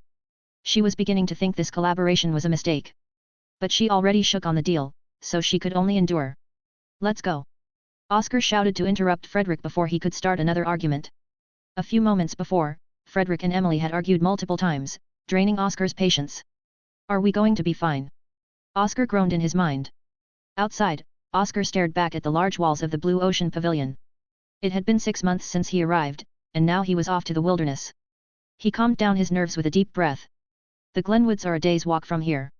Emily declared herself the leader earlier, so she instructed the two boys. They set out north, where the Glenwoods were located. They were apprentice Exalts and utilized their speed to hasten the journey. Oscar kept glancing around his surroundings, drawing Emily's attention. What are you looking for? Emily asked. Oscar was still running but replied, I'm making sure no one is following us. Following us? Who would follow us? Emily was confused. She thought Oscar was being too paranoid. However, she understood Oscar was intelligent from their conversations and gave him the benefit of the doubt. I'll tell you when we rest. They continued their run until the two suns had begun to set. In the distance, Oscar could see the borders of the Glenwoods, a vast forest containing many exalt beasts and herbs. They could also find various plants to hand in for more contribution points if they were lucky. But all of that would have to wait for tomorrow. We can't go into the forest at night, especially since our prey is the night raptor. The night is its prime time. Emily sat down to rest. Even as exalts, they were liable to exhaustion. Get a fire started. Emily relegated the two of them to menial tasks. Hope your eyebrows burn off. Frederick grumbled his wish as he started the fire. Emily shot up with her fists clenched. I'll throw you deep into the forest. Let's see you survive. She threatened Frederick. Frederick grunted and ignored her threats. He was tired of arguing with this ferocious and beastly girl. He reminded himself never to interact with this girl again. Adorable and sweet were the best qualities. Were you thinking of something insulting? Emily's orange eyes gleamed like a predator eyeing helpless prey. And no. Frederick quickly waved his hands in protest. Was she a mind reader? How could she have known he thought of her like a beast? Enough squabbling. Oscar rubbed his temple in resignation. He was tired after all the running and constant double-checking of his surroundings. I almost forgot. Why were you so cautious along the way? Emily understood being on guard during a mission, but Oscar was beyond normal. Oscar gulped down a bottle of water he packed before responding, I'm thinking of Samuel. Samuel. Frederick and Emily spoke at the same time. He's someone that Fred and I always had a conflict with. He tried to bully us into accepting a duel with him, but we always rejected. Oscar explained to Emily about Samuel's actions since the trial and his boasting. Slowly, Emily's face grew angrier, making Frederick scoot away. Scumbag. I'd beat every inch of his body and leave him for the wolves. Emily's words made the two tremble in fear. If he's like that, why not just beat him up? We need to be stronger. He's a middle apprentice Exalt, so we took this mission to obtain more resources. Frederick answered this time. Although he tried to avoid this girl, he hated Samuel more. That's the correct choice. Wait your time and fight on your terms. It's just like hunting. Emily valued strength but not idiocy. You hunt? Oscar asked. I'm from the mountainous region of the south. My family makes their living as hunters. My dad is a middle apprentice Exalt, so he taught me a few things. Emily talked about her family and that her dad was a dropout of the Blue Ocean Pavilion. He was so happy to discover Emily had grade 6 xianxia. The atmosphere lightened up as they shared their family histories and tales of their past. Emily looked on in disgust when Frederick said he was a noble. What kind of noble behaved in such a shameful manner? The trio laughed and argued as the night covered the sky. They set up their spots for sleep and slept the night away. Back at the Blue Ocean Pavilion, a group of 3 students made their way toward the Glenwoods. It was Samuel and 2 of his men. They should be sleeping right now. We'll catch up and find them in the Glenwoods. Take the Night Raptor and kill them. Samuel instructed his men with an icy tone. The Blue Ocean Pavilion won't care if the 2 of you disappear. His eyes glinted coldly in the night. At the break of dawn, Oscar yawned and stared at the Glenwoods. It reminded him of the forest back home. The forest was laden with green lights as the early sunlight beat down upon it. It was a beautiful sight, and Oscar stared at it for a while. I should meditate. Oscar closed his eyes and entered Ein meditation. It was pointless to count the wisps of Ein he could collect now, but his core was still slow in integrating it. If others work for 4 hours, I must do 8. Oscar often started early in the morning and slept late at night. In his path, he could not be lax. Morning, OS. Frederick also woke up. He had been affected by Oscar's many early morning outings, so he developed a tendency to wake up early as well. Not as early as Oscar, but still in the middle of dawn. They packed up when Emily woke up and set out for the Glenwoods. The trees reached wide with their branches and intertwined. Only a few patches of light were able to get in to illuminate their surroundings dimly.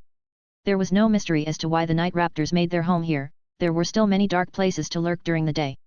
Oscar looked at Frederick, who nodded. I'll scout the area. Frederick summoned his green hawk anima. It flew away deeper into the forest while the trio walked slowly. A hawk anima. No wonder you were confident in your scouting. I thought you were excessively boasting. Emily was impressed. A beast anima shared vision and hearing with their wielders. Frederick's hawk anima was one of the best for scout and observation. Humph, so you know not to run your loud mouth too much. Frederick's eyes were closed, so he grabbed Oscar's shoulder firmly to move. He was not at the level of being able to watch where he was going while peering through his hawk's eyes. Frederick's brow was full of sweat from manifesting his anima for too long. But he continued searching. Emily was about to complain about the lack of progress but stopped after seeing Frederick's perseverance. She was not one to put a person down while they were trying their best. Frederick moved his hawk, gliding it between trees while checking the area. He was almost at his limit until he spotted something. He cancelled his anima and opened his reddened eyes. I got something. Follow me. Frederick let go of Oscar and jumped forward. Oscar and Emily followed after him until he stopped at a corpse. Oscar nearly gagged from the stench but held it in. He saw the rotting corpse of a creature covered in flies. There was a pool of blood around it. It's not that old, the blood is not fully dried. I would say it was killed last night. Emily inspected the corpse. Her instincts and knowledge as a hunter were starting to show. She traced the wounds that were inflicted. Sharp claws, 3 parallel cuts, and a large chunk of it ripped apart by jagged teeth. Sounds close to our hunt. Frederick was catching a breather as Oscar and Emily analyzed the corpse. It could not carry the entire corpse, so it decided to be practical. Emily, do you see any tracks? Oscar read that animals sometimes give up their kill or only take parts of it if necessary. Emily paced around the corpse, then spotted a smooth groove in the dirt. She saw the outlines of claws leading away into the forest. This way. Emily strode in the direction of the tracks. She spotted an indent here or rustled grass there. Oscar was amazed at how fast she was able to navigate through the forest. Eventually, they spotted a ravine with various caverns. Emily looked grim as she scoured the area. I expected this, but it chose a good hiding spot. Oscar was not happy about this. There was too much danger in entering these caverns. He had to formulate a plan. We should rest, Frederick needs time, and we need to think. Frederick rested on the trunk of a wide birch tree. He was quietly gathering Ein to recover while Emily and Oscar were deliberating. Going in the caverns is suicide. We have no idea of its layout. If it senses us coming, we will be in grave danger. Oscar gripped his hands as his mind shuffled through everything. We could try waiting until the night raptor leaves for a hunt. We can try to catch it then. Emily said while munching on some fruit. That would be at night. Although we can perceive things better as exalts, our enemy is an exalt beast specialized in the dark. He thought hard about the issue before them. They could not do anything after tracking the night raptor here. Suddenly, Oscar had a flash of inspiration. He smacked his forehead like an idiot. How could he have missed this? Are you all right? Emily was surprised at Oscar's actions and thought he had gone dumb. I just thought of a plan. Oscar smirked and stood up. We need to gather a lot of wood. Let's choke this thing out with fire. Excitingly, Emily got up with a wide smile. Of course, we can fill the caverns with smoke, forcing it outside. Then we can pounce on it. After recovering, Frederick stared at the two prancing around like hapless fools. What the hell did I miss? Back at the campsite where the trio rested, Samuel and his gang arrived. They must have set camp here and gone into the Glenwoods in the morning. Samuel noticed their footsteps leading toward the ancient forest. Greg! Samuel called to the man on his left. Greg summoned a dog anima that began sniffing around the campsite and continued moving towards the forest.